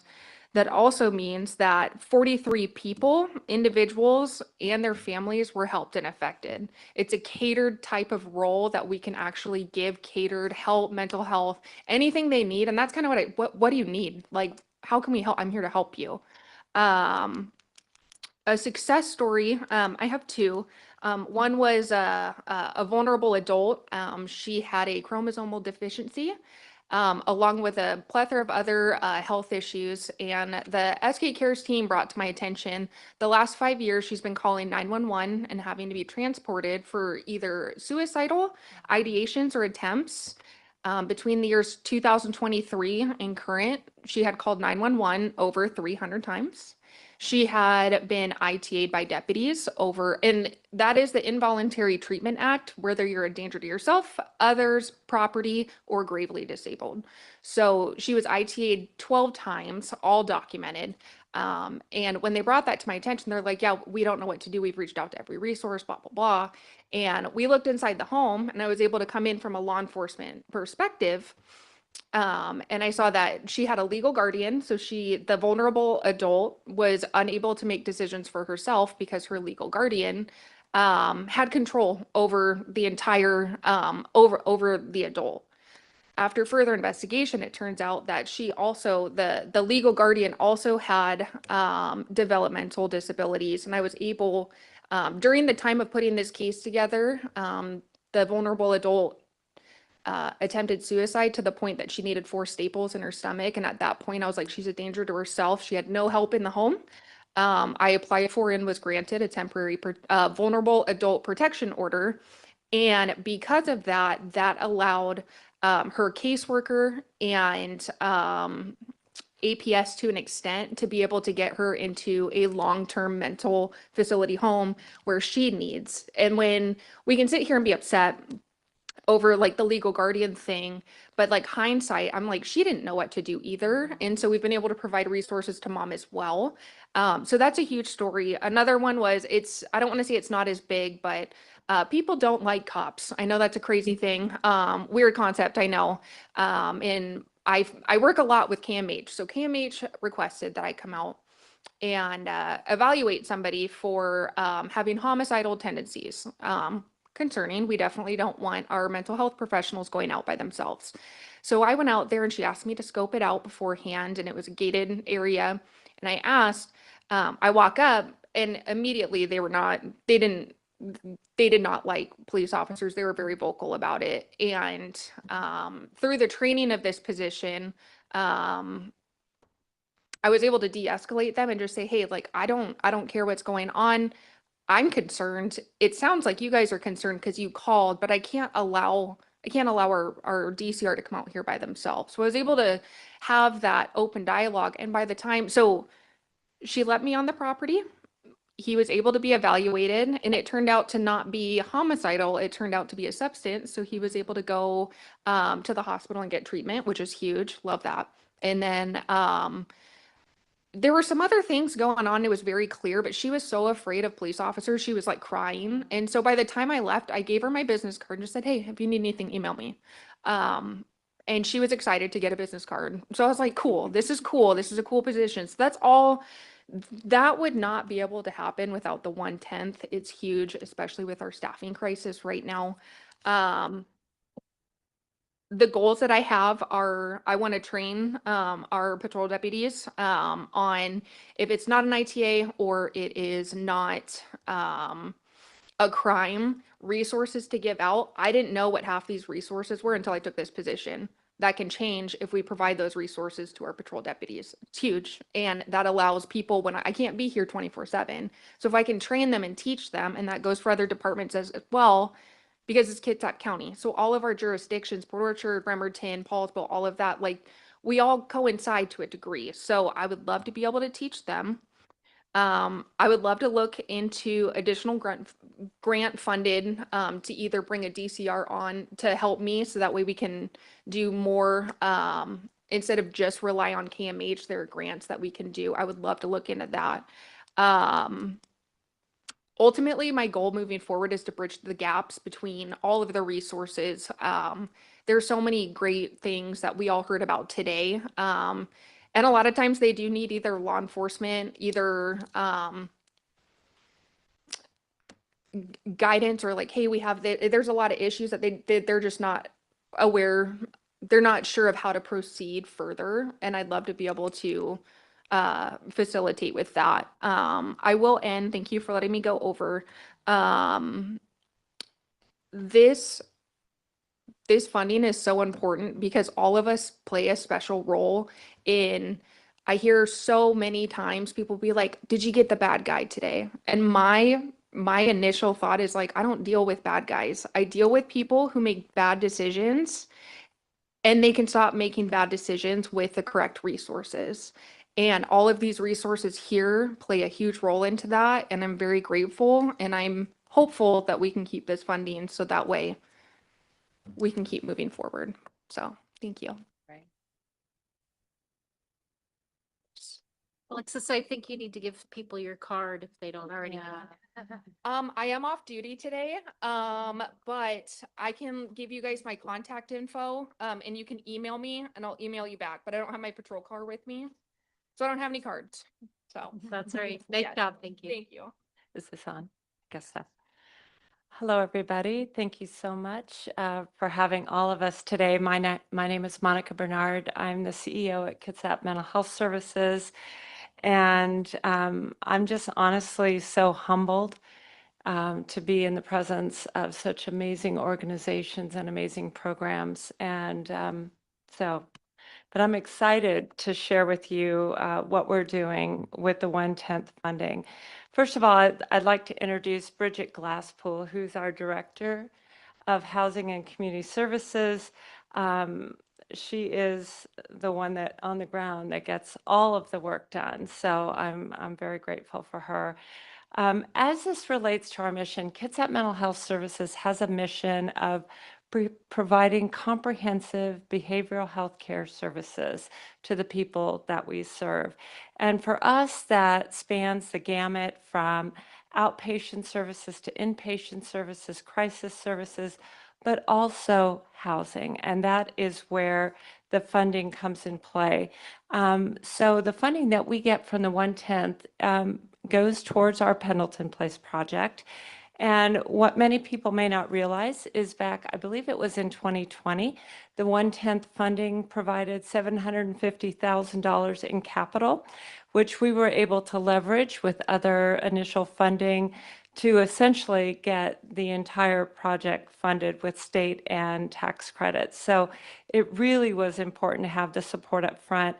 But also, this funding supports our operating expenses. So it's braided together with a number of other funding sources, but it supports the funding of the staff at Pendleton Place. So Pendleton Place is permanent housing. It's not shelter. It's 72 units. 5 of those units are funded with VASH vouchers, so they're dedicated to veterans. All of the units are affordable thanks to the support from Bremerton Housing Authority. And the individuals, the initial 72 people that were placed there, all of them had to meet the criteria of having chronic homelessness as well as a qualifying disability such as mental health or substance use disorder. And so we are now in 3 years of operation.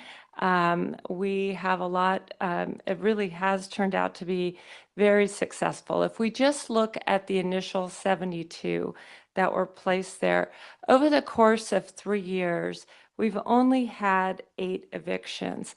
And while that may sound like a lot on one hand or not a lot on the other, depending on your experience with this type of housing, it really is amazing because the folks that we're dealing with have been chronically homeless, have been living outside in shelters. And a model like this really needs to rely on a behavior-based model. So we need to be able to hold people accountable to being able to live within community standards. So over the course of 3 years, to only have 8 leave that way is pretty amazing. We've had 11 move on into community housing with housing choice vouchers. We've had 3 people that have just opted to relinquish their housing and move on. And we've had 8 individuals who sadly have passed away, but they passed away under a roof. They passed away in community.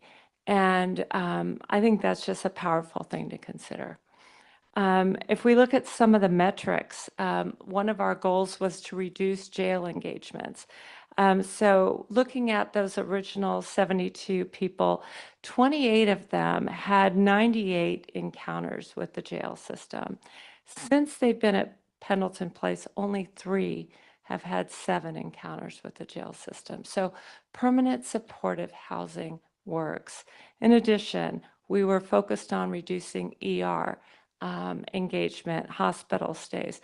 Now, the folks that are in our housing are folks that are in many cases dealing not only with mental health and substance use disorders, but also disabling chronic health conditions. So it's not unusual for them to need to access hospital care. But prior to Pendleton Place, we had 51 individuals who had 767 stays in the hospital.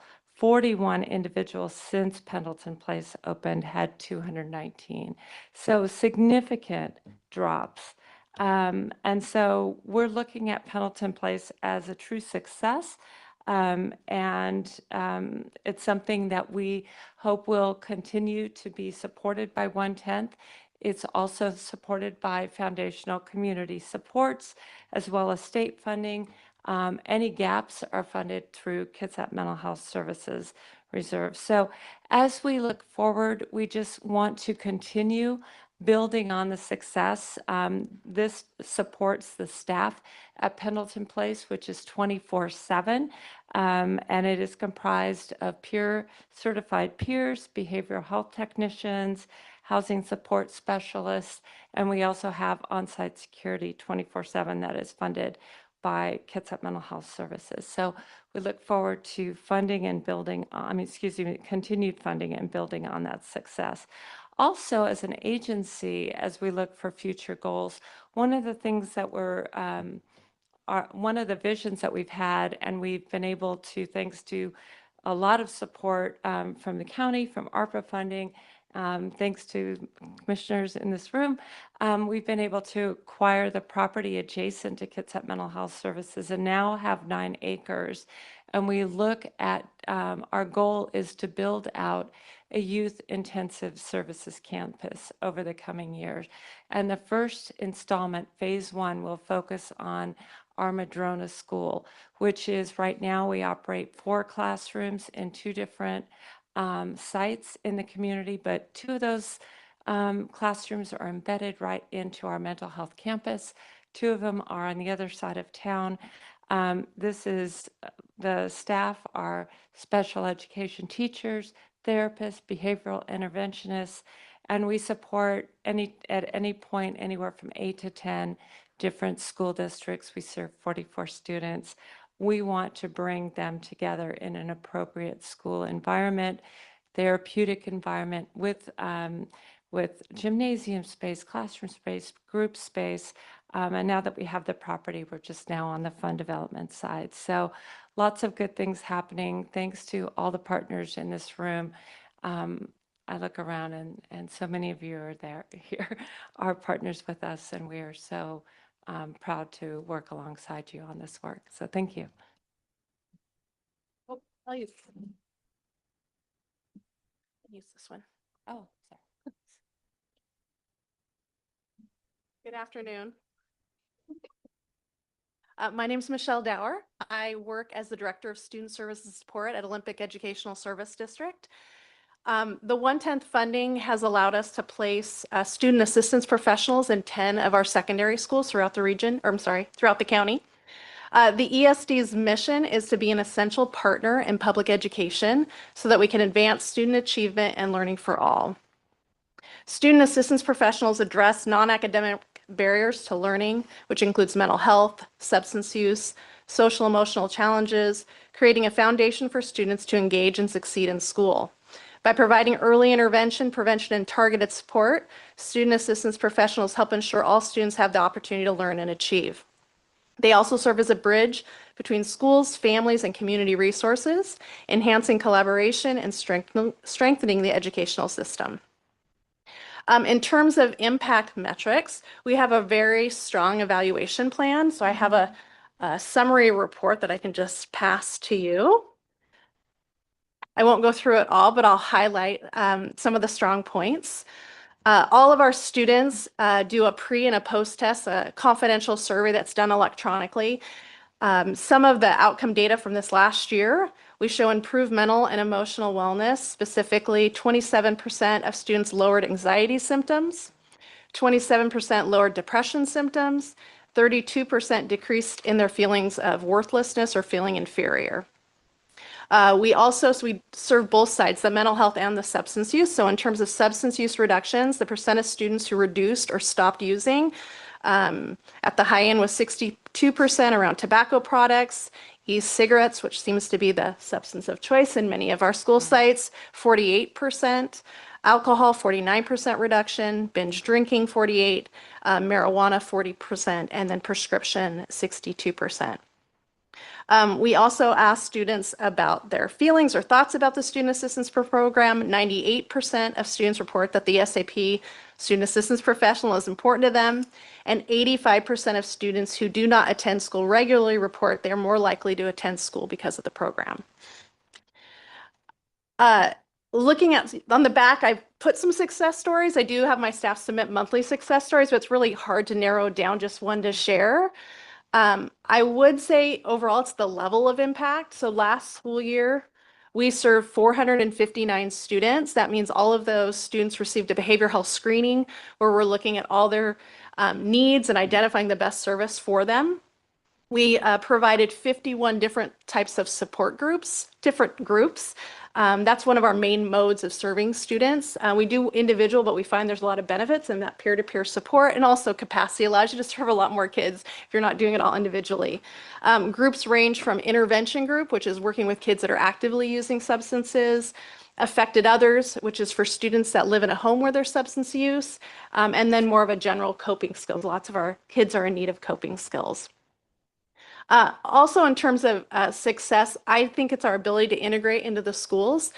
So my staff really become a part of that school building. They're in the classroom doing presentations so students know how to access services on their own. They don't have to be referred in any kind of formal fashion. They hang out in the lunchroom, and they really reduce the stigma for students to seek out and get support. So, and it really being housed in the school removes all barriers. It's as easy as, going down the hall and checking into an office. When I look to 2006, these next goals, I would say the one area that we really want to prioritize is our staff's wellness. These are really heavy, heavy jobs. And my staff work on a school calendar, and we're seeing kind of that burnout, compassion fatigue happen much earlier in the school year. So this year we've instituted a critical incident form. So anytime they're doing a CPS report, dealing with suicide ideation or a threat of some kind, they're filling out this report so that us as their supervisors know kind of what's going on a regular basis, and being able to provide support for them.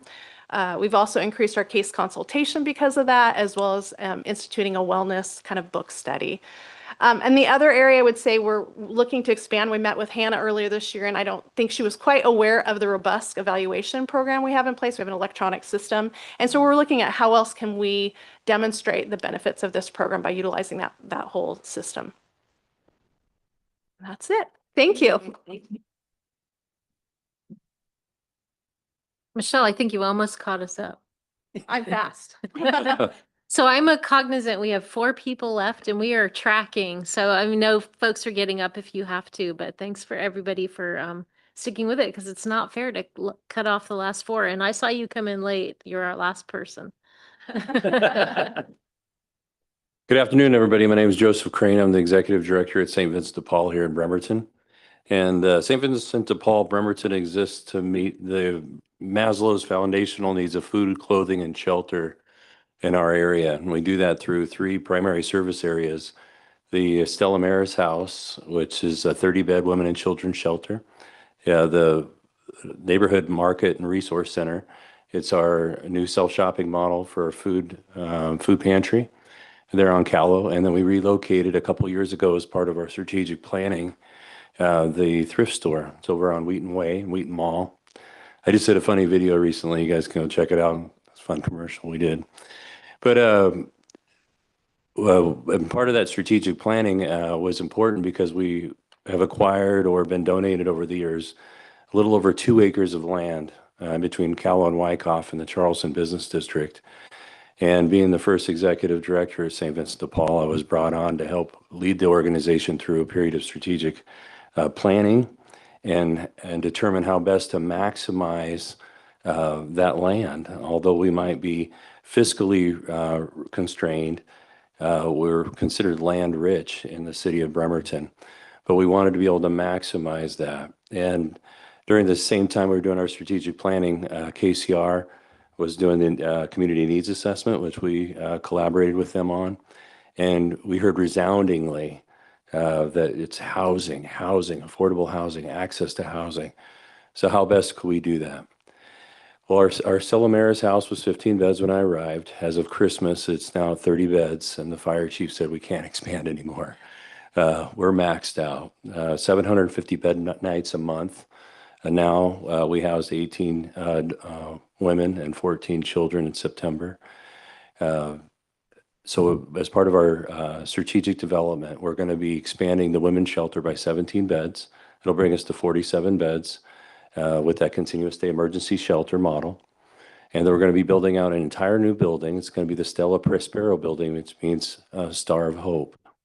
And that's going to be along Callow. It's 38 units of mixed-use housing, 28 units of permanent supportive housing, and 10 units of transitional housing.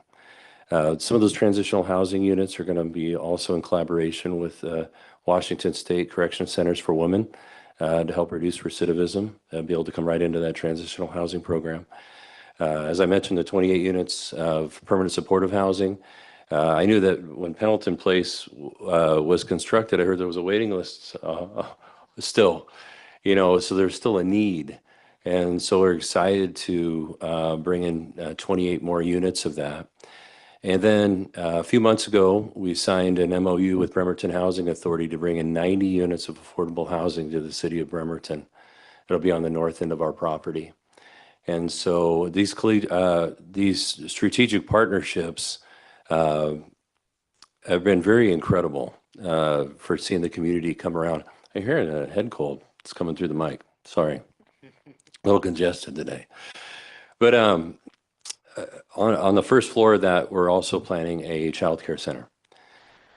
So to help reduce all of the known barriers we see for those struggling in this community, and also providing an understanding of what we understand to be the continuum of housing, kind of in a microcosm right there on that 2 acres of property. So go from the emergency shelter to transitional housing, permanent supportable housing options, and then eventually the affordable housing for sustainability, all right on that property. And so that's our plans for 2026. I'm in the chute right now, as they say, for funding. We have 6.8 million of the a little over 18 million we need for our first phase, or what we're calling our community phase. You'll hear of Star of Hope quite a bit over this next year. And then in phase 2, we'll be in partnership with Bremerton Housing Authority. It's called our partners phase, which will come hot on the heels of Star of Hope, which we hope to break ground by September of next year. That's all I have.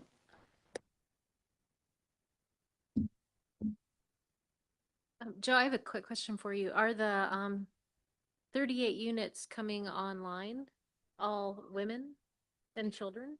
Yes, all of Star of Hope, great question. Thank you, Commissioner Rolfes.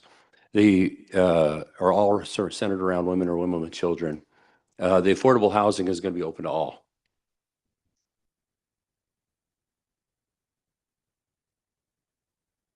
Good afternoon, commissioners, partners. I'm Robin Denham. I'm the court administrator for the Kitsap County District Court. And the 1/10 funding funds the majority of our behavioral health court.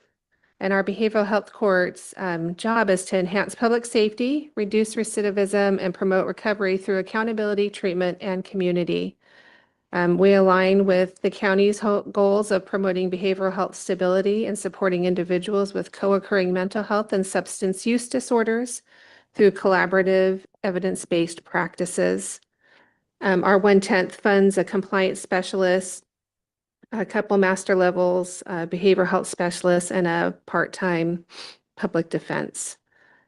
Our 1/10 funding has been essential in sustaining our compliance monitoring, our recovery supports, and coordinating with community treatment providers. Through this funding, we're able to maintain our compliance officer, which ensures consistent participant engagement and timely response to needs. Our key indicators include increased participant retention and program completion rates, recidivism data, incentives and sanctions data. We are currently at a 10-to-1 incentives to sanctions ratio, and that's important because high incentives are needed to be successful in our behavioral health court. We also have expanded access to essential recovery support such as housing, transportation, and vocational resources. And we collaborate with our community partners, including Kitsap Mental Health, Kitsap Recovery Center, Kitsap Community Resources, Housing Solution Centers, and the jail, among others. So we've had a couple fun recent success stories. We have a recent graduate that now works at Kitsap Community Resources and has been coming to court to help people with their housing, which has been great. It's much more successful when you have peer support there because they've been through it and they understand. And we recently received pictures from one of our participants who's been reunited with his 4-year-old daughter, and he threw her birthday party. And it was just really awesome to see him and that community partnership strengthened between them.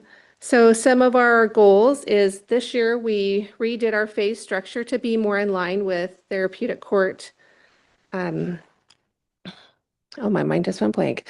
But we redid our phase structure. So we went from 4 to 5 phases, which is important because this allows people to get feedback immediately within the first 30 days. And they need that feedback and they need those kudos right off the bat to keep them going. Some of the other things that we'd like to do, we also would like to get law enforcement on our team. We would like to work with the prosecutor's office to get quicker referrals from arrest to beginning in the program. We are starting a parent support group for our behavioral health. And we are interested in using and utilizing the Superior Court's Urine Analysis Center in Silverdale. And so She's making good positive. I know we are going to work together because a lot of our things align with our therapeutic court best practices. But anyways, those are some of our goals and some of our plans. We're really excited to see what comes about with these things. We're really excited with this new phase structure. One of the main things that has changed is how we work with our participants in their vocational goals. And we are really excited to see how that turns out and getting feedback from them. And Olympic College has been great to work with in that capacity also.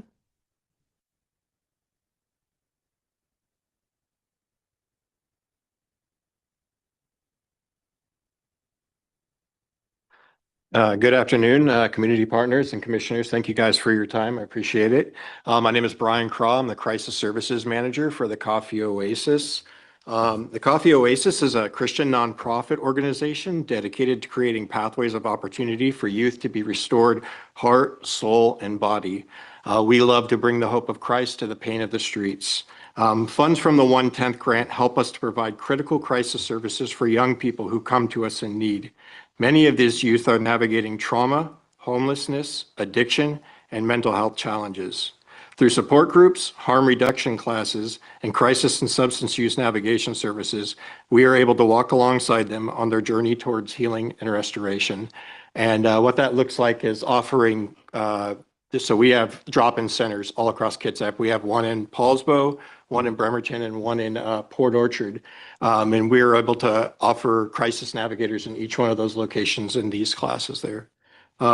So our impact since January 2025, Crisis Services has reached 528 youth through school and street outreach, meeting young people where they are and offering hope and support to them through our services.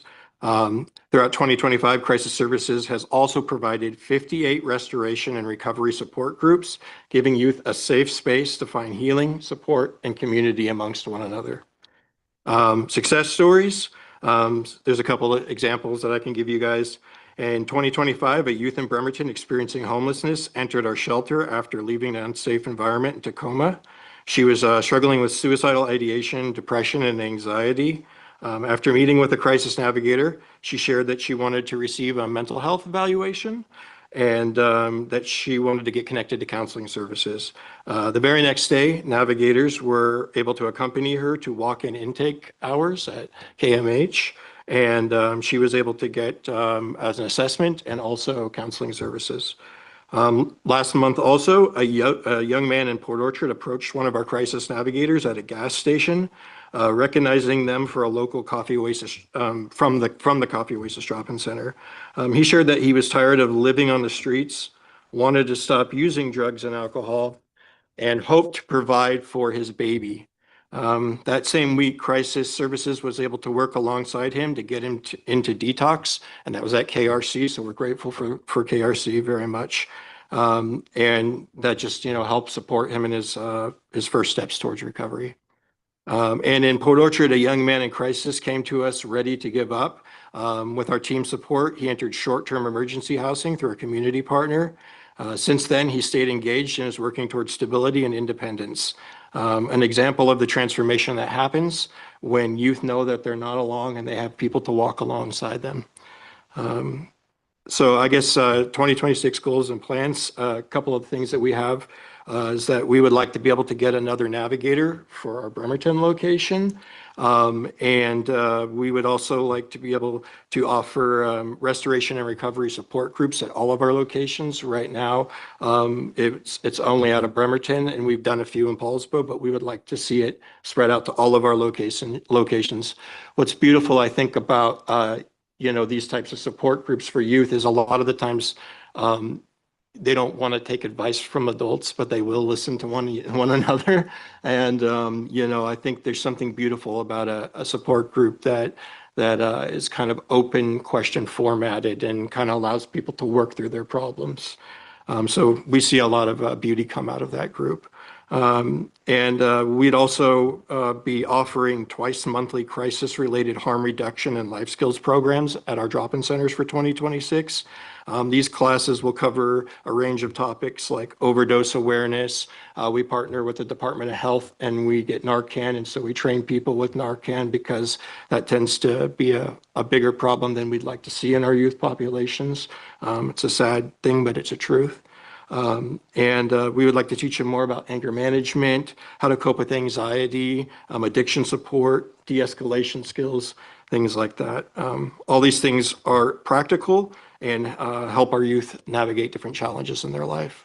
Thank you guys so much for your time. We appreciate what you do.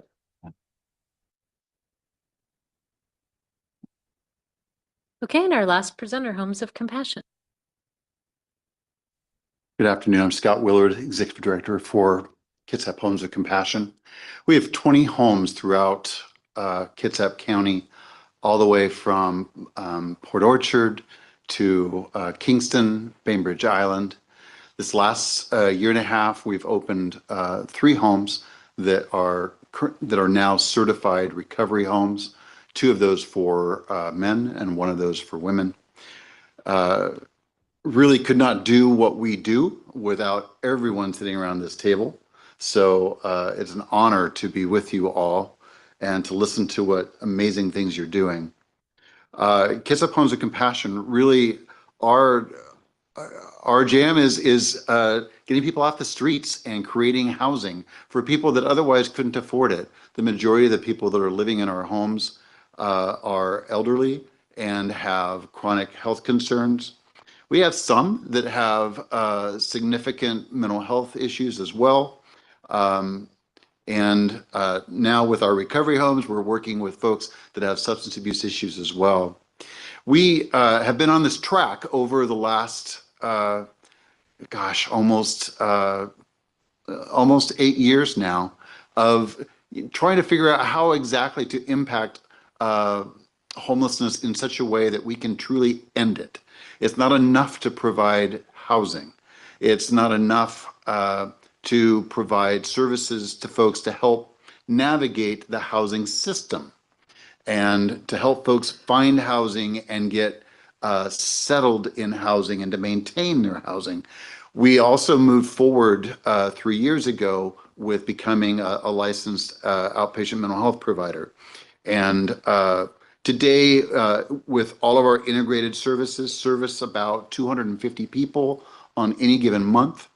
And with our counseling program, we have a full-time counseling position, a full-time counseling case manager position, a half-time psychiatric nurse practitioner that provides consultation and evaluation services. We also have an intern and are looking for another intern to join us, hopefully first of the year.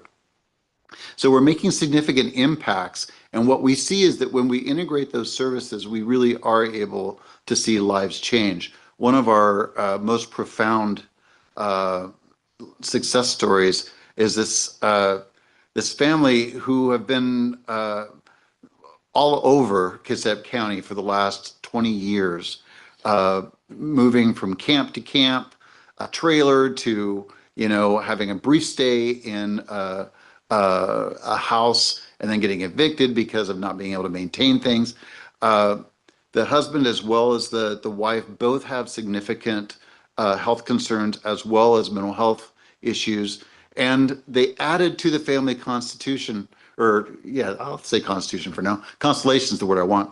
an adolescent that also has mental health issues and substance abuse problems just prior to coming to us. And so they made our work really challenging to help them find housing.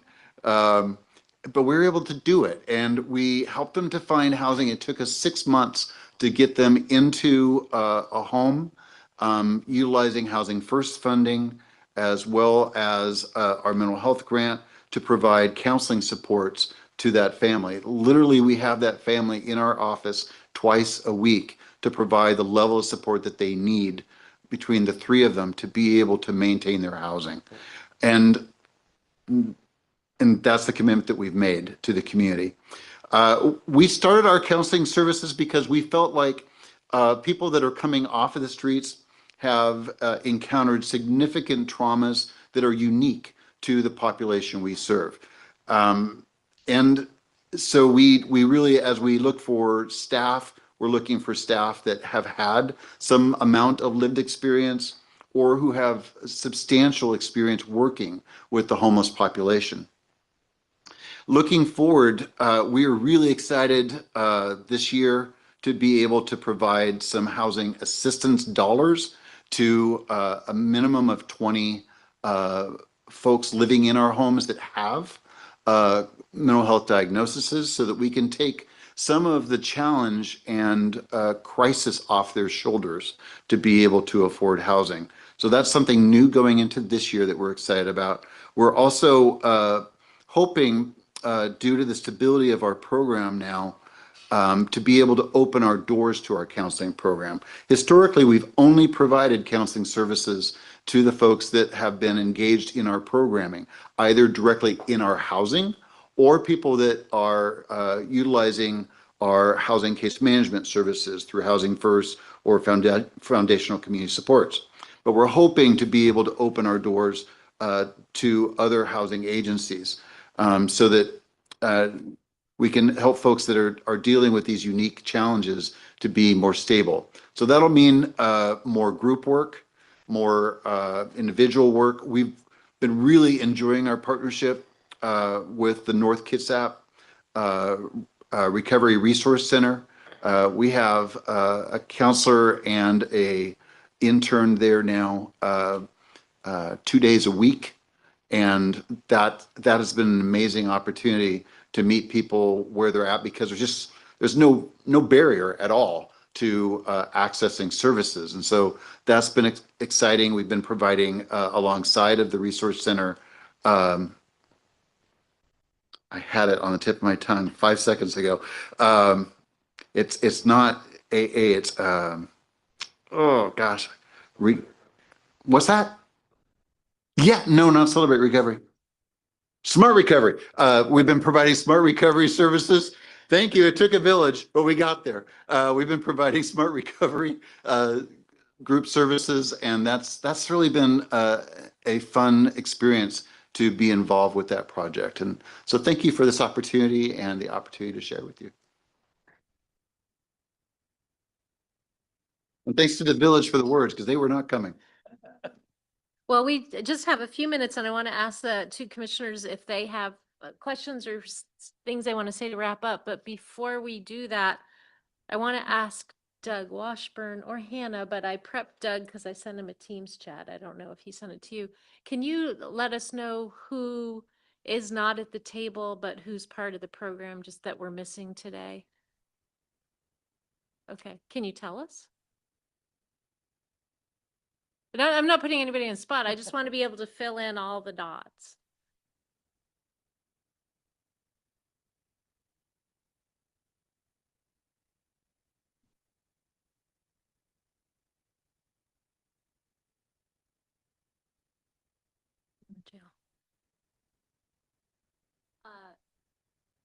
Chief Sapp said that she wouldn't be here because she has had several conversations and she didn't want to bore you again because she says We spent hours with her today. Yeah. She said, I just feel like it's so unfair to take up time from everyone else when I've spent so much time. Okay. So, Well, Commissioner Walters, do you have any questions or remarks?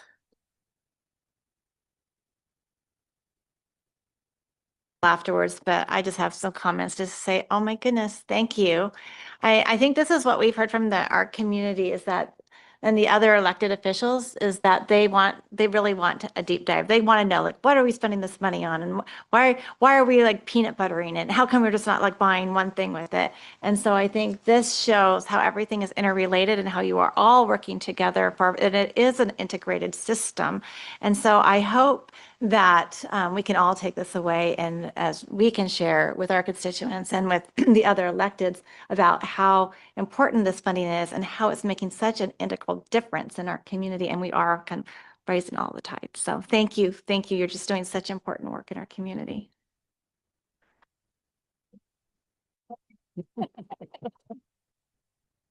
Ditto. I will add, taking copious notes here and listening to everybody speak and all the compassion and hard work that everyone's putting in. I think somebody over here said the resilience and your compassion diminishes quickly because you're so overwhelmed. Who said that? I'm sorry. Yeah, sorry. So, I have to say that the resilience here with all of you professionals and all this just human beings looking out for each other, especially our youth, especially our young people, which is a passion of mine that I sure appreciate each and every one of you doing it. And those vulnerable folks that are in our community, they depend on you every single day. And let's just leave it there. And I'll close us up again by saying thank you to all of you. What a amazing, I know you guys get to do this work all the time, but we only get to see this. This is the first time we've got to see the whole rainbow Everybody together. and the community and what an amazing group of humans and all of the people that work for you. Like down the line, just so many good people. Thank you so much for all that you do. I'm really thankful that we have this revenue source, the sales tax source, to support the work you're doing because clearly it's having a tremendous impact and the impact's only growing. So thank you all. Thanks for spending the afternoon with us and go Mariners.